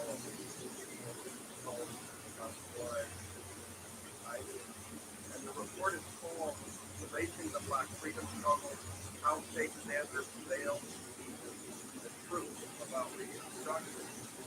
And it is the first comprehensive study of all state standards of Reconstruction. And the biggest takeaway from the report is that the vast majority of states have established education standards that ignore the role of white supremacy and ethnic Reconstruction. And they reproduce a racist and false framing of Reconstruction and obscure the contributions of black people to Reconstruction people. So only Massachusetts, that's the only state that mentions white supremacy, and it's directly derived from Klan, got black votes, Jim Crow laws, and freedom of Reconstruction. And then you have examples like Georgia. Georgia's standards of excellence trust teachers to both compare and contrast the goals and outcomes of the Freedmen's Bureau and the Ku Klux Klan. Right? And I think that asking students to compare these two different organizations creates a very dangerous false moral assessment. So context was being for a particular assignment. But check this out. In Maine, Reconstruction doesn't even merit that much things. The Maine standard define the period of 1844 to 1877 as, quote, regional tension and the Civil War. And Connecticut, who leaves out Reconstruction altogether on its list of fields like westward or industrialization or revival. I think what we're seeing upon this civilizing Reconstruction. And then when it is mentioned, also this character. That you spoke to the heart of this, and I was like, thank you for sharing it from the survey report. I think it's really helpful for us to understand. I always question not taught well, but to understand what that really does. What's being codified in the standard and what is then, I think, being encouraged or not encouraged for us. We know often there have that are quick for time. There's a lot of things that we have to do. They only have a set amount of time to do. And they are, it's suggested that testing is this is not a priority or it's not a guarantee. They're going to go on to the next thing. And I think it's really important to have some way for us to be able to codify and understand really what is happening. And I think with that, I want to turn and ask Kurt a question. Can you talk to us a little bit about it? I know Jeremy and Justin will probably have to say on the question as well. Let's get off the Kurt first. Why do you think such a challenge?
Some of the other work that we've been doing on the museum, your experiences that the language that we use in there, or the fact that it is something that has to be a resource or a topic that connects with great people that is related to account for them to be able to bring that into their classroom.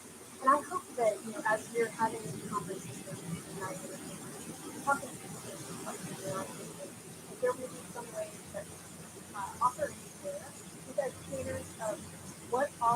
the person allow it to happen. What we are hoping with is that people can work together, work together. For one of the things you mentioned that educating themselves don't have a good enough foundation within that time period, within reconstruction, within grounding, to be able to feel comfortable to teach about reconstruction. So that's something that we also hope to do. Especially my one is that can look for. We'll be sharing some links with educators to our history as well as the program so that educators have insight in all of you all organizations that we're talking about as well as other other resources that really help educators in their classrooms. To sometimes what we have found really kind of helping us here is that using the classroom, they're revealing that it does not have to involve those lines and under telling it verbatim what was happening at that time. So we'll be sharing some of those as well. I want to also continue. I want to continue to connect with the comment that you made very well about their foundation. And I'm throwing this out to everybody. Is it important or is it important for educators to consider their own understanding of structure? And if you do think it's important, tell me why.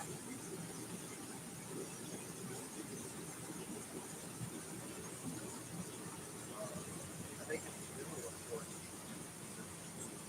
period. Too often, when reconstruction gets taught at all, it gets taught from a framework of the Dunning school narrative and without understanding one, the events gained that were made towards democracy and racial justice, but then also how reconstruction didn't just fail, it was violently attacked by the forces of white supremacy. Right? This was led by the Democratic Party and terrorist wing that we must plan.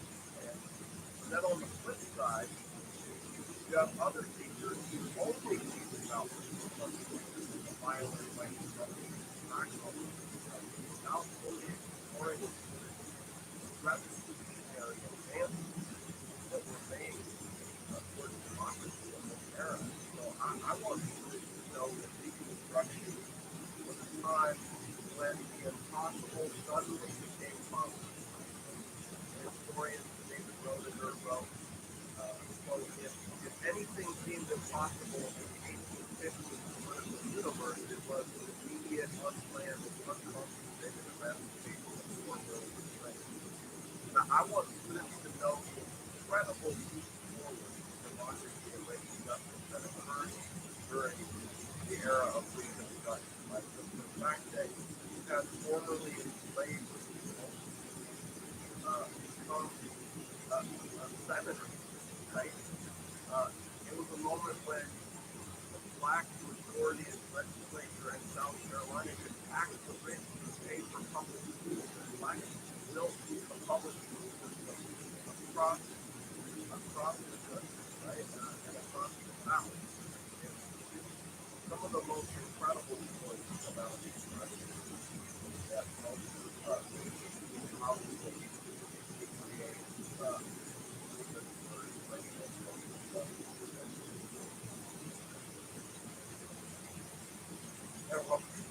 one thing I'll add if I can, and I'll add to point for educators to consider their own understanding, is because we grew up and were educated in the community, and therefore a lot of our own fear design and understanding construction.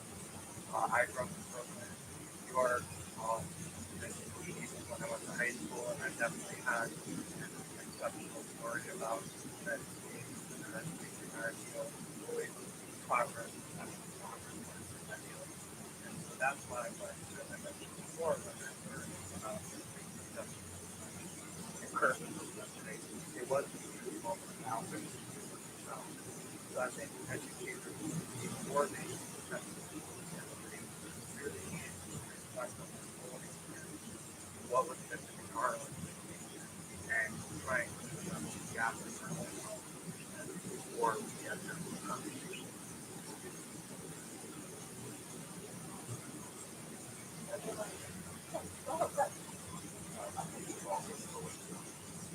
Or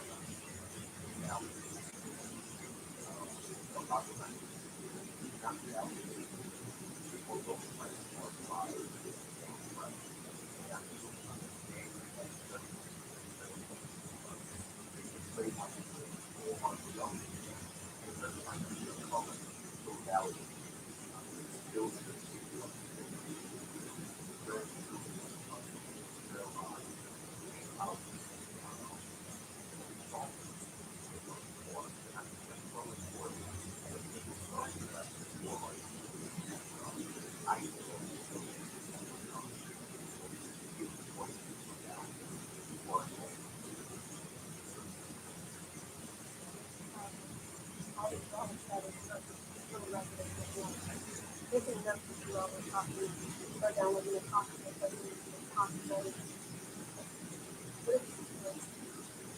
Putting my mind at that moment, that spoken that phrase from President broken down and validating voices and making sure that out there speakers and they're coming out of their own experiences, what they may or may not have learned and how that impacts them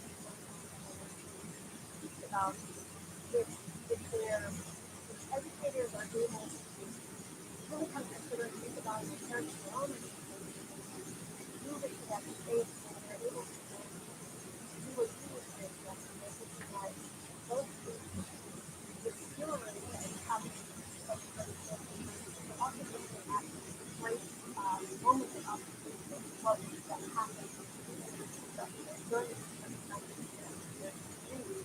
And then circling back time to validate for temporary spaces that are unrelated to powerful, that's the whole part of for educators to think about what to do with that, those thoughts, all of those thoughts.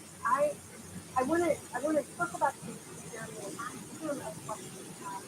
Really, I was inspired by the book out of and I found called the Reconstruction Narrative, like really as you were getting ready to come into this episode, it was really the first book. And I think it's actually called Roddy Jimmy. He's like, here you go, kid. Educator on this, so let's figure it out. And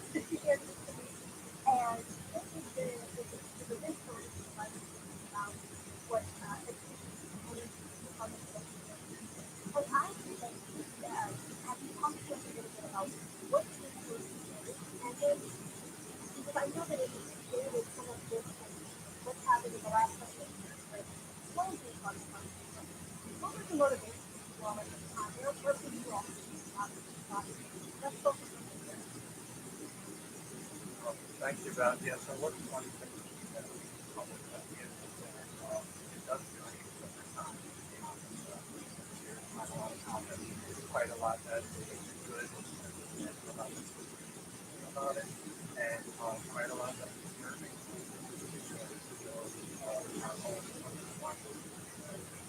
And so I think we have to figure ourselves out this is a challenge. Intellectually challenge to stand up to change. So as all of us look at freedom, equality, and justice, ideals that we call organized, how they acknowledge when they acknowledge and how they require constitution, not just reconciliation. Democracy is never always work in progress and it requires art. And in this history, in Reconstruction, we can see stories of that as we get to the other side. A legacy of black activism, intelligence, resistance, that holds lessons for all because this is all ours.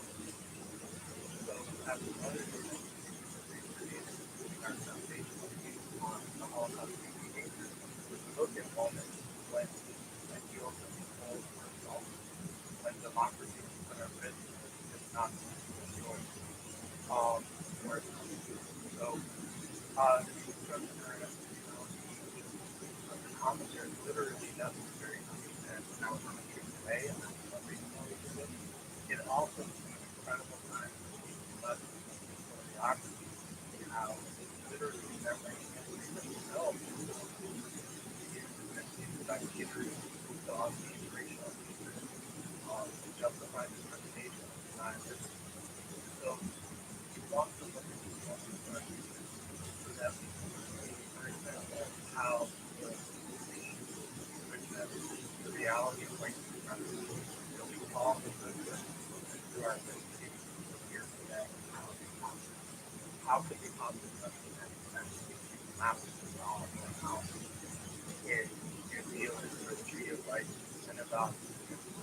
Bring it at their own pace and also be able to think with volunteers, in those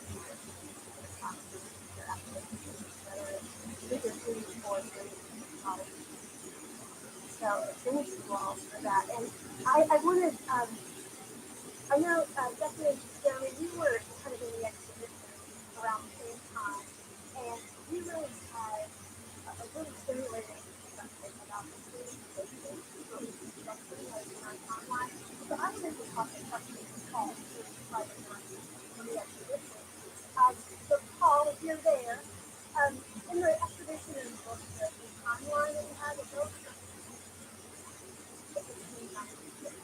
and I guess you referenced some of the presentation of your common planning and other stuff.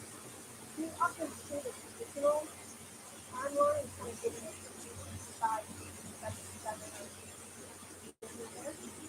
But can you talk a little bit about what you do and what the structure is along?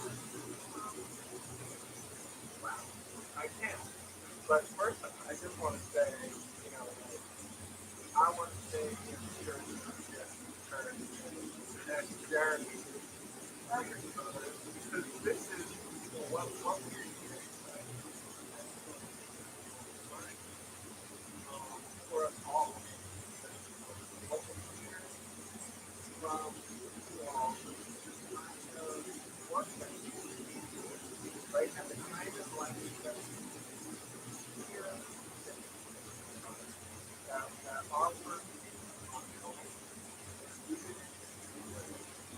or everything was the time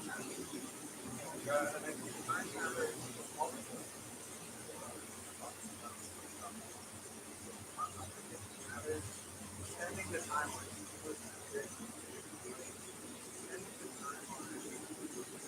from 1865 through the end of the 19th allows a couple of simple things, right? It allows us to talk about this period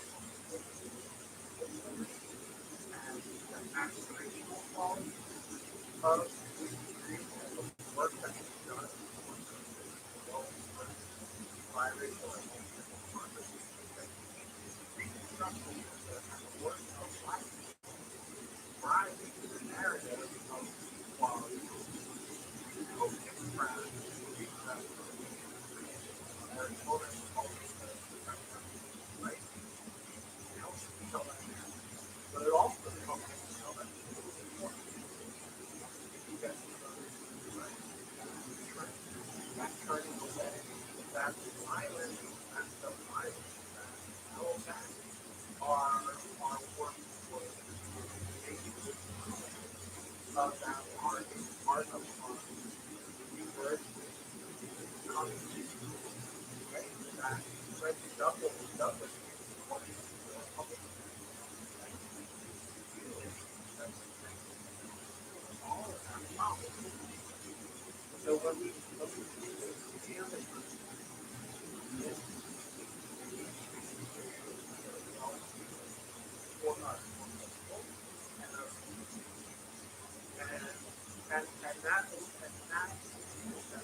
I think that's a great question, Paul. I think one of the best ways to address this is to acknowledge the fact that, there are people who will call you narcissistic, but I can call them like, right?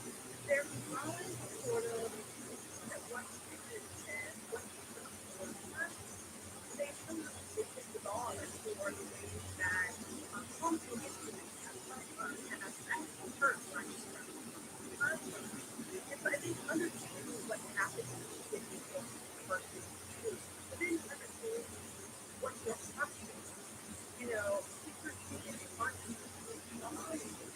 I think one of the things that you use is to focus on the life of sources and sort of be mindful or cautious about how you frame those things.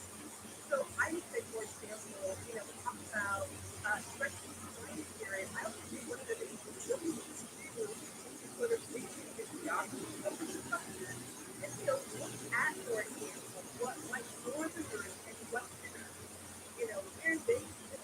So in a variety of perspectives. So you look at what happens in the South, look, for example, at how white westerners and northerners, how they look on a particular dimension, what their laws were said, what their covered in record for themselves. And then you help them so that what do you see, what kind of world they trying to build, and then what does that tell us about them, what they tried, and what actually happened. So I think there are a variety of options, and there are a lot of resources that are available. A lot of them are available online, and other resources can be available simply by contacting librarians, for example, that access to tutors, that sort of discuss the infrastructure amendment and the vote and the vote to the funding of recognition. There are a lot of options out there, and those options that are out there not only available versus sort of like perspective during this planning period, but I also think they help us to understand that most of the similarities in the past. Even though while we have to spell that out to them, we can sort of let them examine the record. And I think different things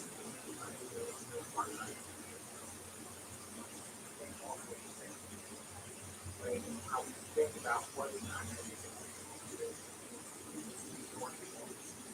one of the feelings that a lot of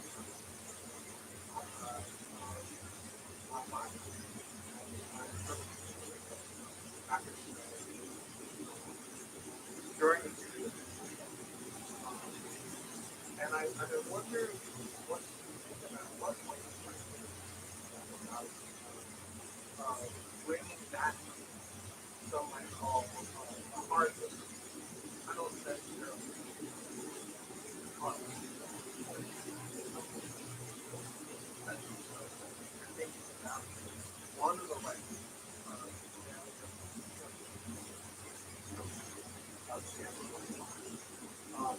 continuing right up.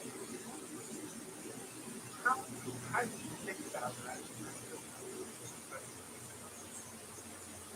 So I think one of the things to do is you typically first the records that are available. So for anti-drug violence, the holiday testimony and affidavit. But that is what those testimonies are stories of how an applicant actually accomplished during the construction. So they're targeted stories. They're targeted because they were actually very good at it.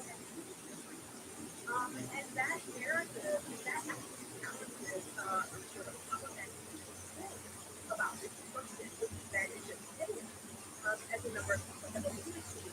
But those testimonies is they sort of make it clear that the way that violence and then they by the right person. And so what I think for is sort of disruptive. I think things that disrupt common narrative. That's the thing that disrupts simple kind of what I would call kindergarten story that people the children. So it makes sense in kindergarten, right?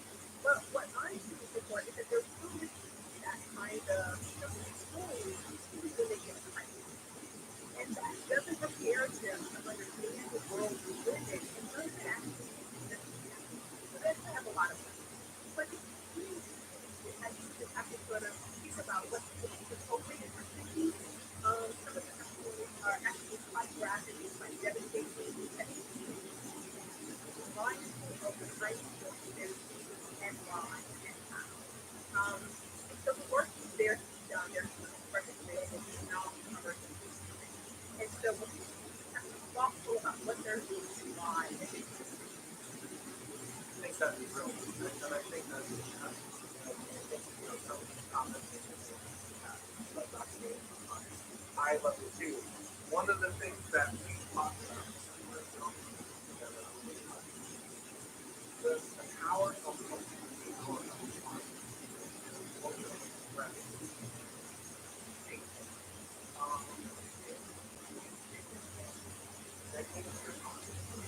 I wonder if you find someone having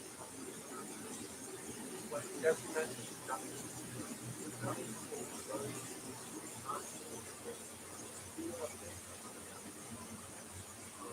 that and it's perpetrating from the law for decades throughout the world. It's not just of a bloodless version of coming out of it. People who have determined that this is not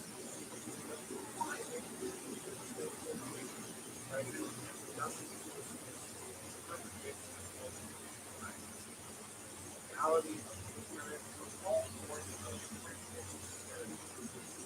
and they're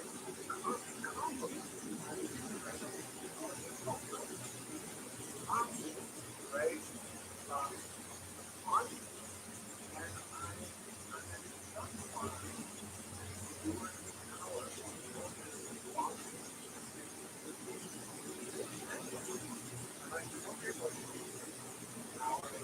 of expression on television and intelligence and what we do about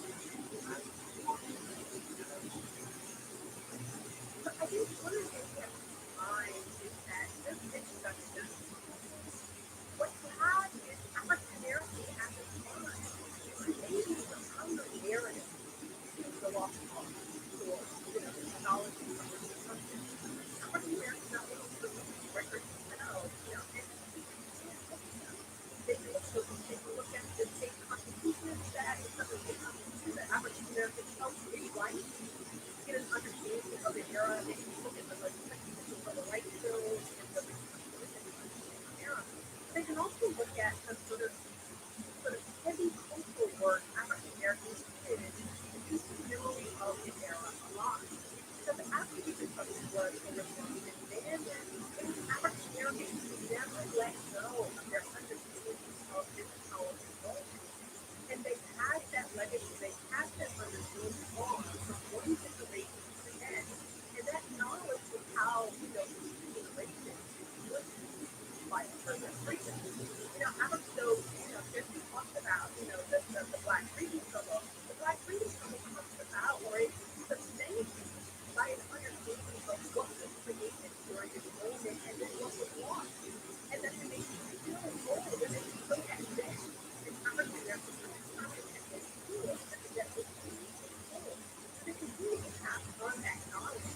They created, great Black people function. We can see this in a lot of street culture. We can see it in, like the plays, the exhibitions, the history exhibitions that were done in schools throughout the South, not just north, the west, but throughout the South. And so they keep this memory alive through their art, through their writing, through their politics, through their actions, and having this memory on the way ahead. And so what they don't have is the sort of larger capital that the white supremacists has. So they've got, white supremacists have control over the views of, popular culture. African-Americans don't have this control, but that doesn't mean that they are sitting there acting healthy. Scott organization like the world has popular shows and then I'm again. You've got the Klansmen, but you also have all of those novels and stories that black artists and black writers and black historians are writing about. So, we have to sort of understand that African Americans are not passive in that experience. And teach them if they understand who they were and what matters to them. And the legacy they have on the space. I'm looking at all of the records that are there. And I think that thank you for that. So, there's a lot at the thing, but I think that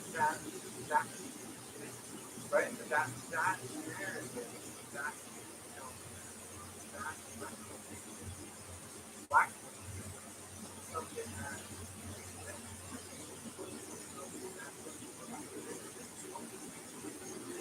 was artists and I for them on a positive way our long walk to the 20th.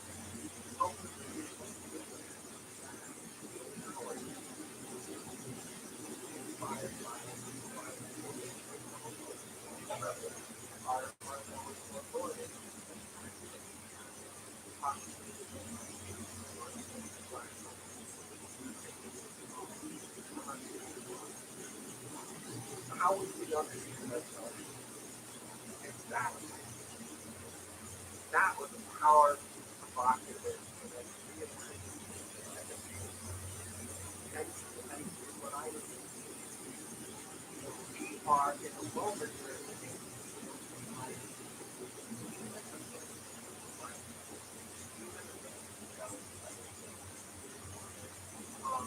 even watching our life, I like to, if it doesn't go, please go ahead. I just want to interject really quickly.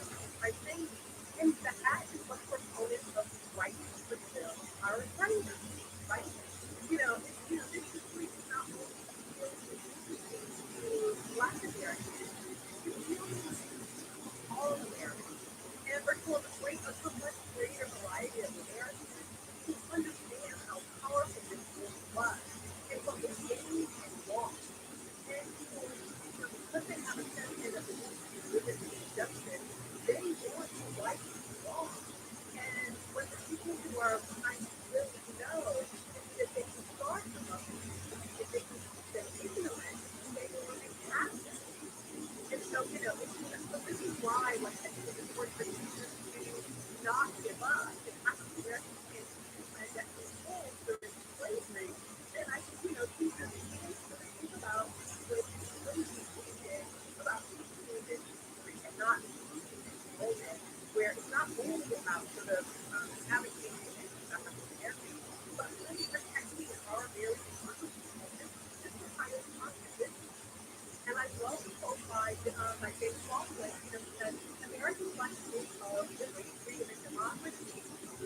Yeah,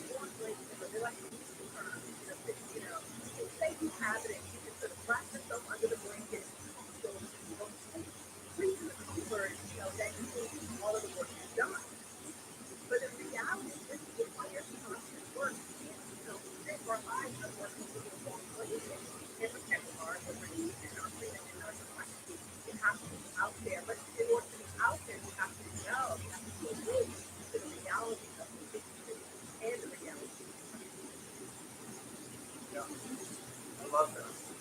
Always, always. Let me bring that to you. We're talking a little bit about what you're doing. Monday, are you great?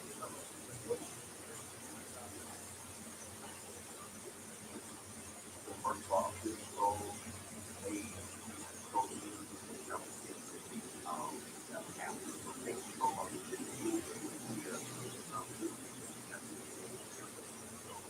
absolutely correct. My studio has no self where we are but I love the whole where they are comfortable with being right. People think studio has nothing to do with my I'm very authentic. I'm very vulnerable. And that's the past things regard making sure that it's making sure that you have to avoid making sure that you value is all the time. I don't think natural I don't think natural I don't think natural pressure fibers don't or that you have to we're not will be states where it's not just emotional, it's actual needs. And so, what about these guys? I just remember studying how those death or my students learn about it. It's not necessarily about like on but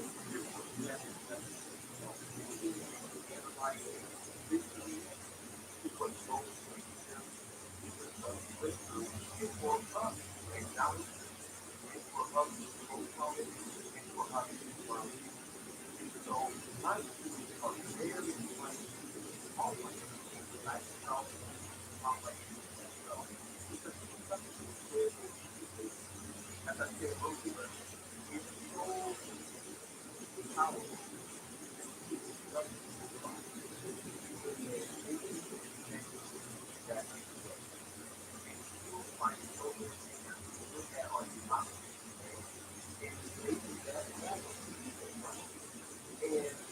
From that aspect, I'm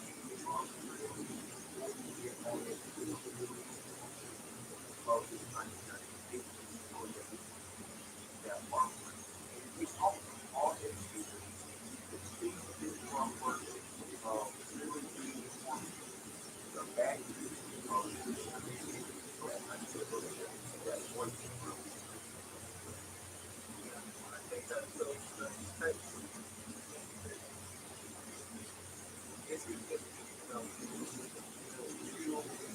so many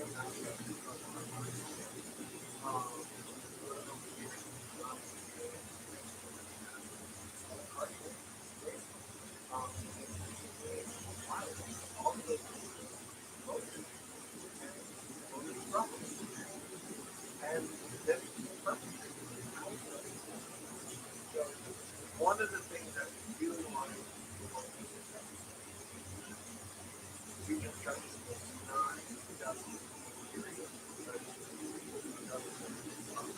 and it's a process. Stay on what not just never action. I'm going to current. I'm going to see the last year. I want to all the way from back to Dr. Harris, Dr.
I think the most important way to keep people's interest about reconstructing is to make it relevant to their lives today.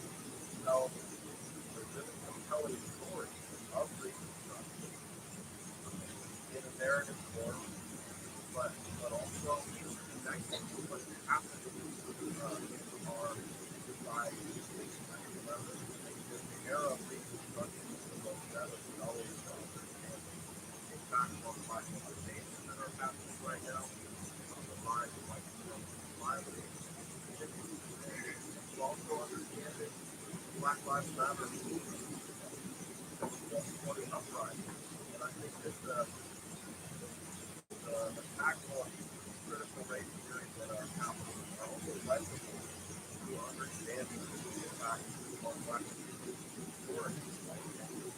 Reconstruction was a time when black people really suffered because they knew there was no emancipation without education. But it was also a time when white supremacists that I call educational arguments, every practical scenario they could tried to stop black people. As Frederick Douglass wrote, he said, quote, schoolhouses are burned, teachers are robbed and murdered, schools are broken up. Like there were over 600 schools that were burned to the ground during Reconstruction.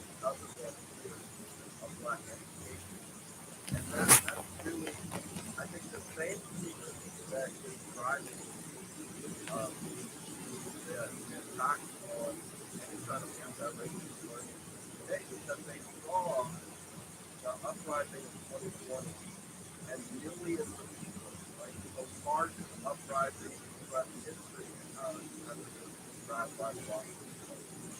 And so many students saw the uprising and they went back into their classrooms and they demanded that their teachers have something to say about why racial violence is still occurring among the time. They demanded that teachers have something to say about the history of Black people. And I think that that transformed a lot of conversations and a lot of classrooms across the country. And I think that's driving and creating a backlash that we're in right now. And I think it makes it all the more important.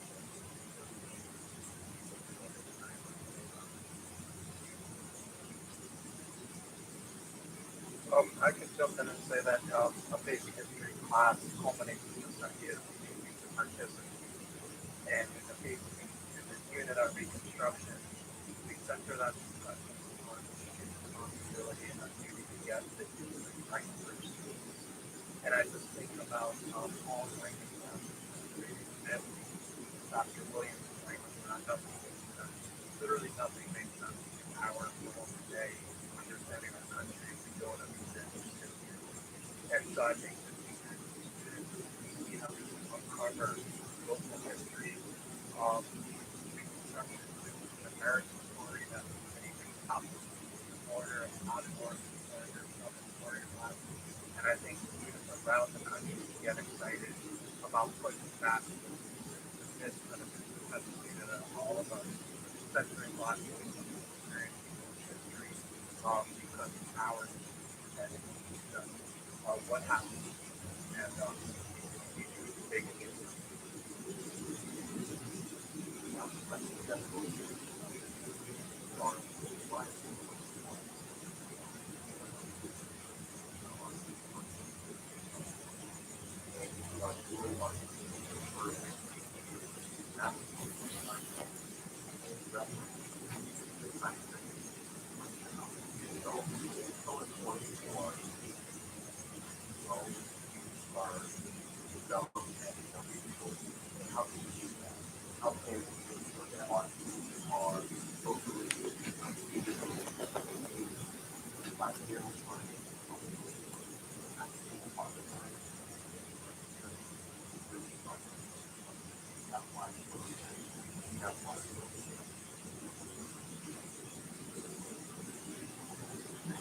Kind of get a bit that I would like to ask the question about, but I also want, while I'm doing this, while we're doing this question, I want to our audience using this question we can go to extras we'll have an opportunity to ask the question of our journalists here. So you can hear something, you can make it chat and have one more we can talk about your question.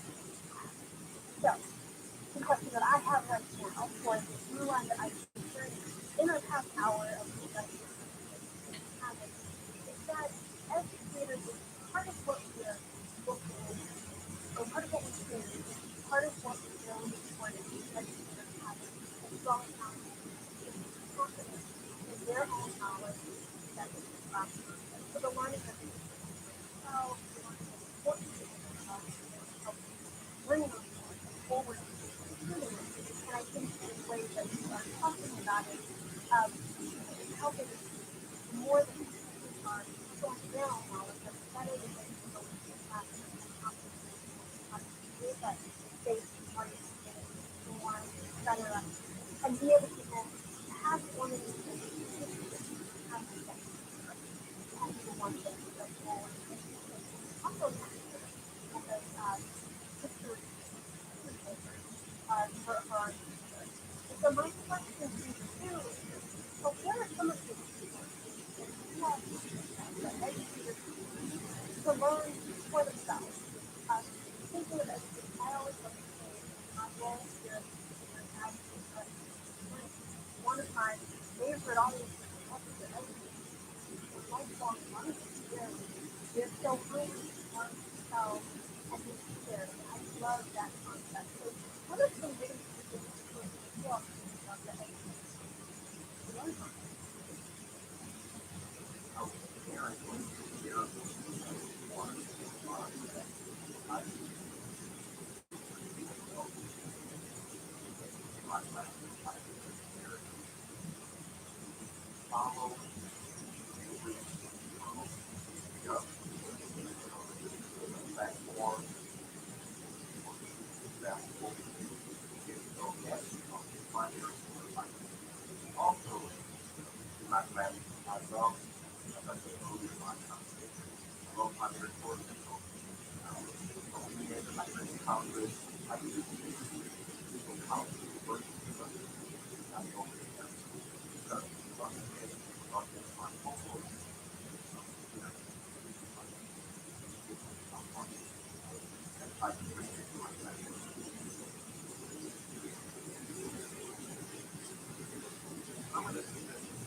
Especially for educators, I want to suggest the research investigation project.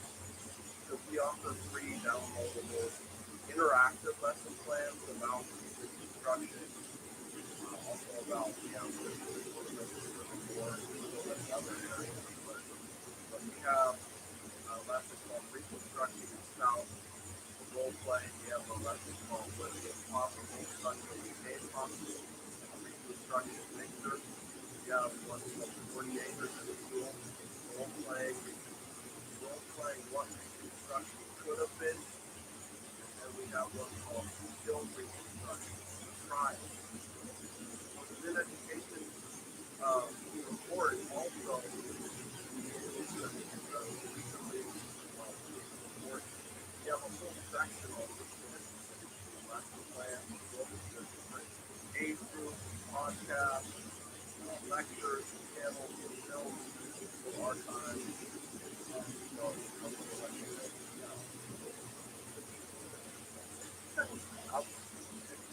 Oh, sorry. No, go ahead. Well, one thing I was going to say, obviously, the expected learn and what's under their podcast is amazing. I would also add Dr. Jeffrey, contributor to the promises, has a podcast called Justice. It's an education project on definitely second and third, and Yes, recognition of character of incredible. One thing I was at the time like he found a third and where he really focuses on the latent power and the original we hear a lot about the original potential of the founder. We don't hear enough about the original potential. We have to learn to activism and their allies, and the power that obviously I'll just quickly add, a primary sources first. There are a lot of resources that are available that are available online. So you can look at the Library of Congress. They've got a lot of resources and they have a lot of tools for educators to find that. There's the Free Education Southern Society podcast. They have a lot of records. They also have a lot of books that are available. So on family freedom, etc. There is also the Valley of the Shadow project, so that's where the decision is great resource, a lot of primary sources, letters, etc. So that's a good place to look for material. Of course, freedom. But I would also add, like I said, there are a couple of things to keep in mind. One, there's a book that's out by nature called The Good That Was Done. I also work for a class. They're, they go through sort of the movement of coming out of different cultures. And I was talking about the West here, and so I would also I would recommend states that right here, and they really structured in a place like California, which was surprising that California was supposed to be a position based upon the mythology that California is focused on. But what's interesting about this is that there's not a class. Native Americans, Mexican Americans, Chinese, Pacific Islanders, African Americans, too, that those who take a different about some of the things that we deal with in terms of broadening or understanding of this. So they're also part of the discussion, and their presence is influencing the United States into what's happening. we're gonna have to do it again. We're gonna have to do part two. You get our international.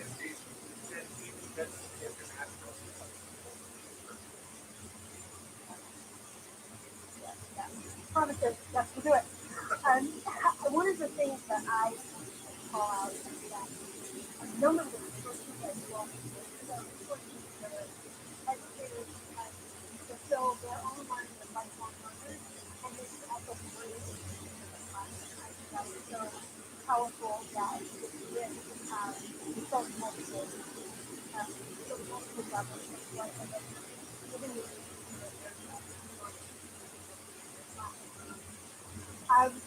we are really involved in our school and secondary as we're moving into it, I just want to give a shout out to our colleagues at Focus who are behind the scenes and making this program run. Thank you so much. We want to make sure to express our gratitude for that. And I am pulling I'm going to pull the first question that I see here. And the question is coming from an audience member who says, how can we use financially to encourage students to not only learn about this stuff, but to experience that experience in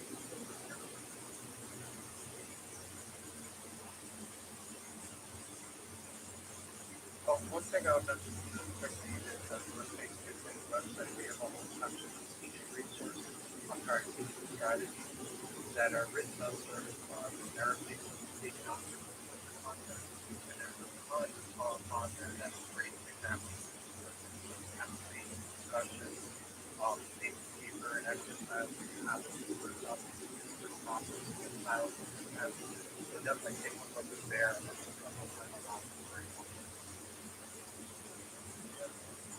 I just think that in my own class, I do primary sources, the primary documents are the disrupt master narrative that narcissists laid throughout the corporate night. And I think one really interesting activity to do with reconstruction, but for any era, is to compare the primary source documents of the time with what the textbook says about the era, and have them compare and contrast that, and really try to understand why another narrative of a long pause less textbook versus the first-hand testimony of a black person fighting for their freedom during the era of Reconstruction. And that helps them be able to develop critical thinking and even debate the master narrative of the counter. And let's not forget some other kind of combination that possibility. You got novels, right? Just get the back in some other novels. I'm not going to go into the laundry list of novels.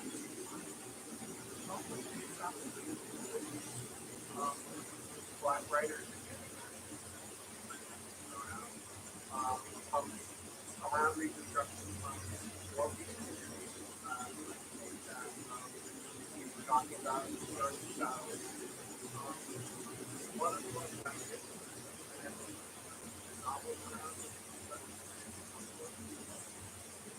think about that as a novel about slavery in the 70s.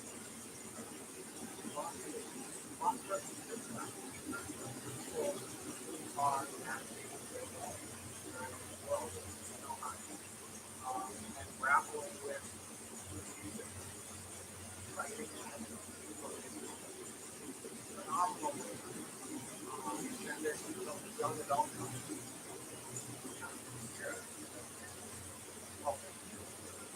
profile. Written for young people about time travel and researching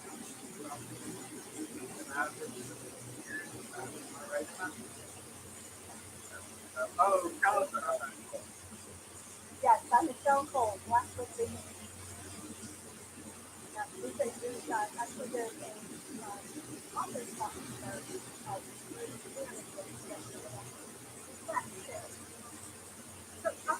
there are a lot of resources. But the one thing I will say is to go back to the very question, is to try to think about who's not represented in the source narrative, right? Who may not, they're looking at what the cluster of records will say,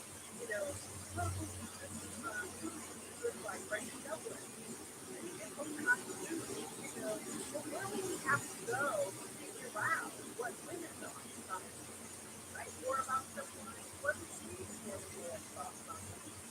And so you kind of, really think about who do they want to hear from? They probably just want to see their voice. But who else, right? And how might those other stories, those other voices add a little bit of story that we're learning?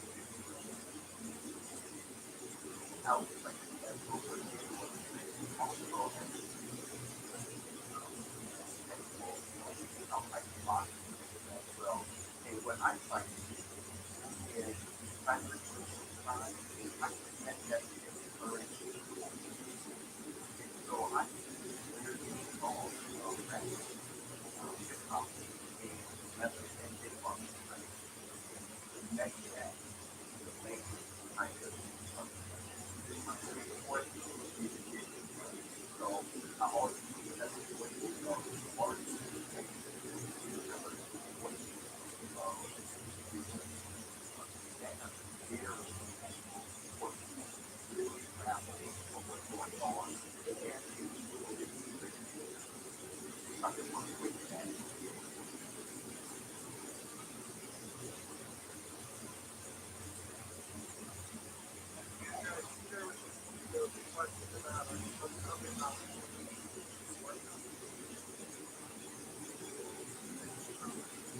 This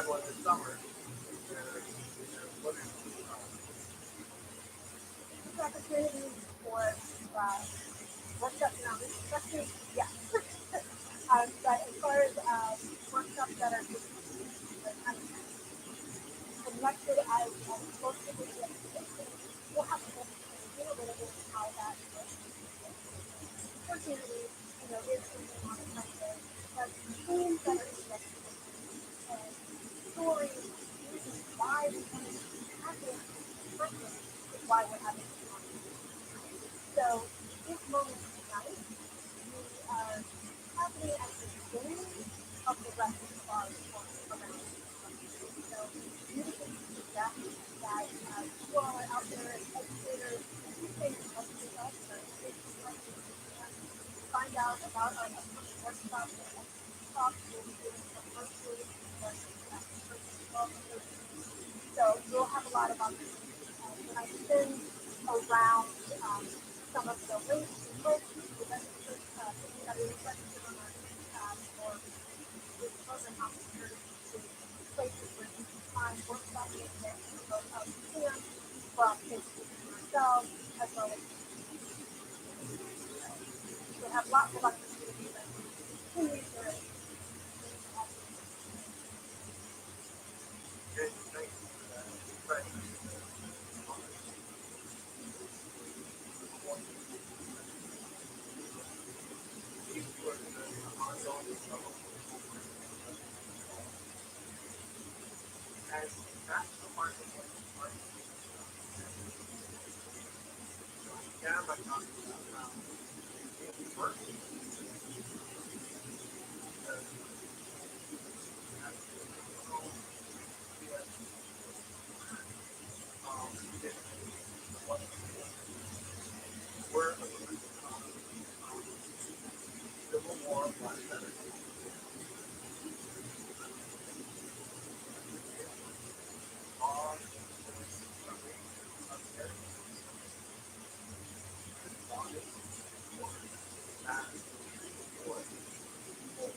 I think what I would say is that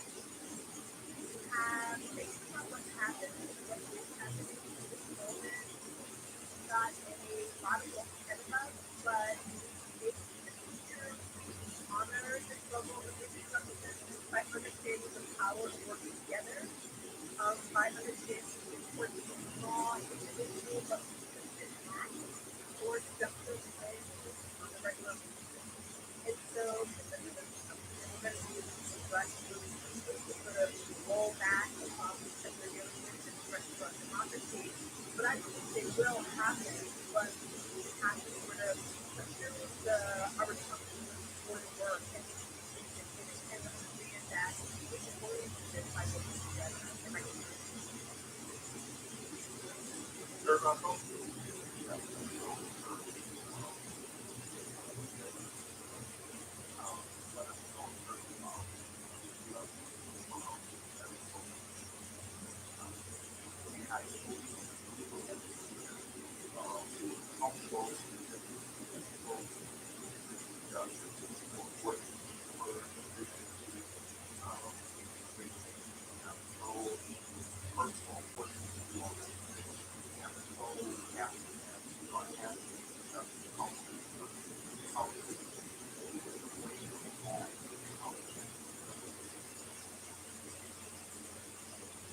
Brother Jeremy, wow, I just want to say yesterday about the challenge in front of us. It is daunting, and at the same time, we understand how know that there are lifetime emergencies and education process that there is that occurs.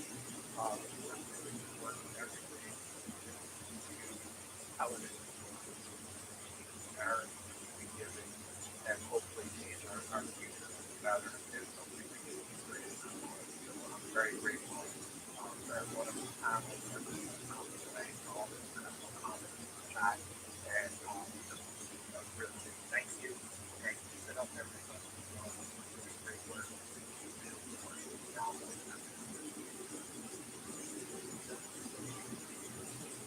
Yeah, thank you so much for including me on this panel. So many people I've learned so much from over the years.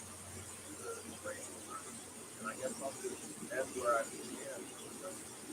I would encourage people to look at their own history and their own family life and see how it affected their upbringing. It was really incredible. And I've learned so much about myself and about getting by looking at my own family in this time period. And I think it can make it much more individual. And I also think that this time period we have so many lessons before us as we struggle for the right to vote all over again. And all the justice laws that are going into play. As we struggle for the right to learn about each other's races.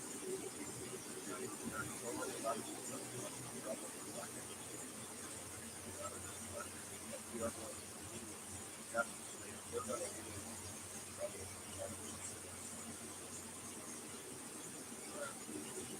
And last but not least, my brilliant partner in crime, I want to say, on great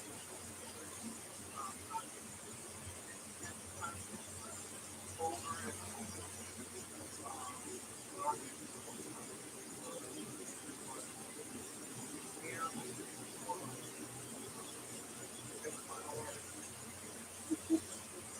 Well, my final word is this has been feels like a peaceful word. I'm so written faith. And years with all of these passions around the topic that we near and dear to our hearts. That we got us courage to feel and the way we were taught. And seriously, I feel feeling like surrender my life. And I just want to say to our audience out there that I hope that all of the educators that joined us and found this or word or story that goes in their life, 2,000 years, doing this work, giving this trust, and this work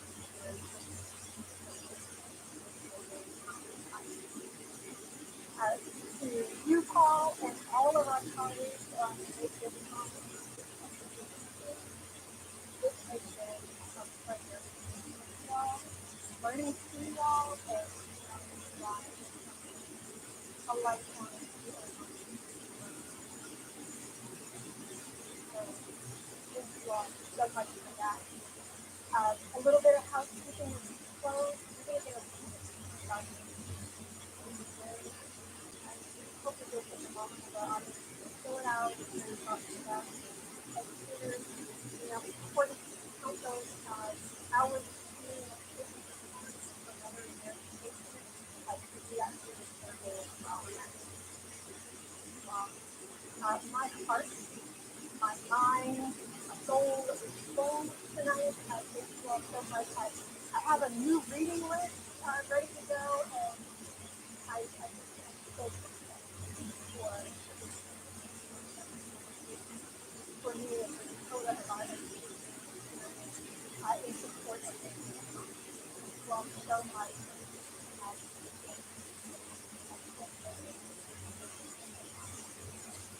You've been brilliant.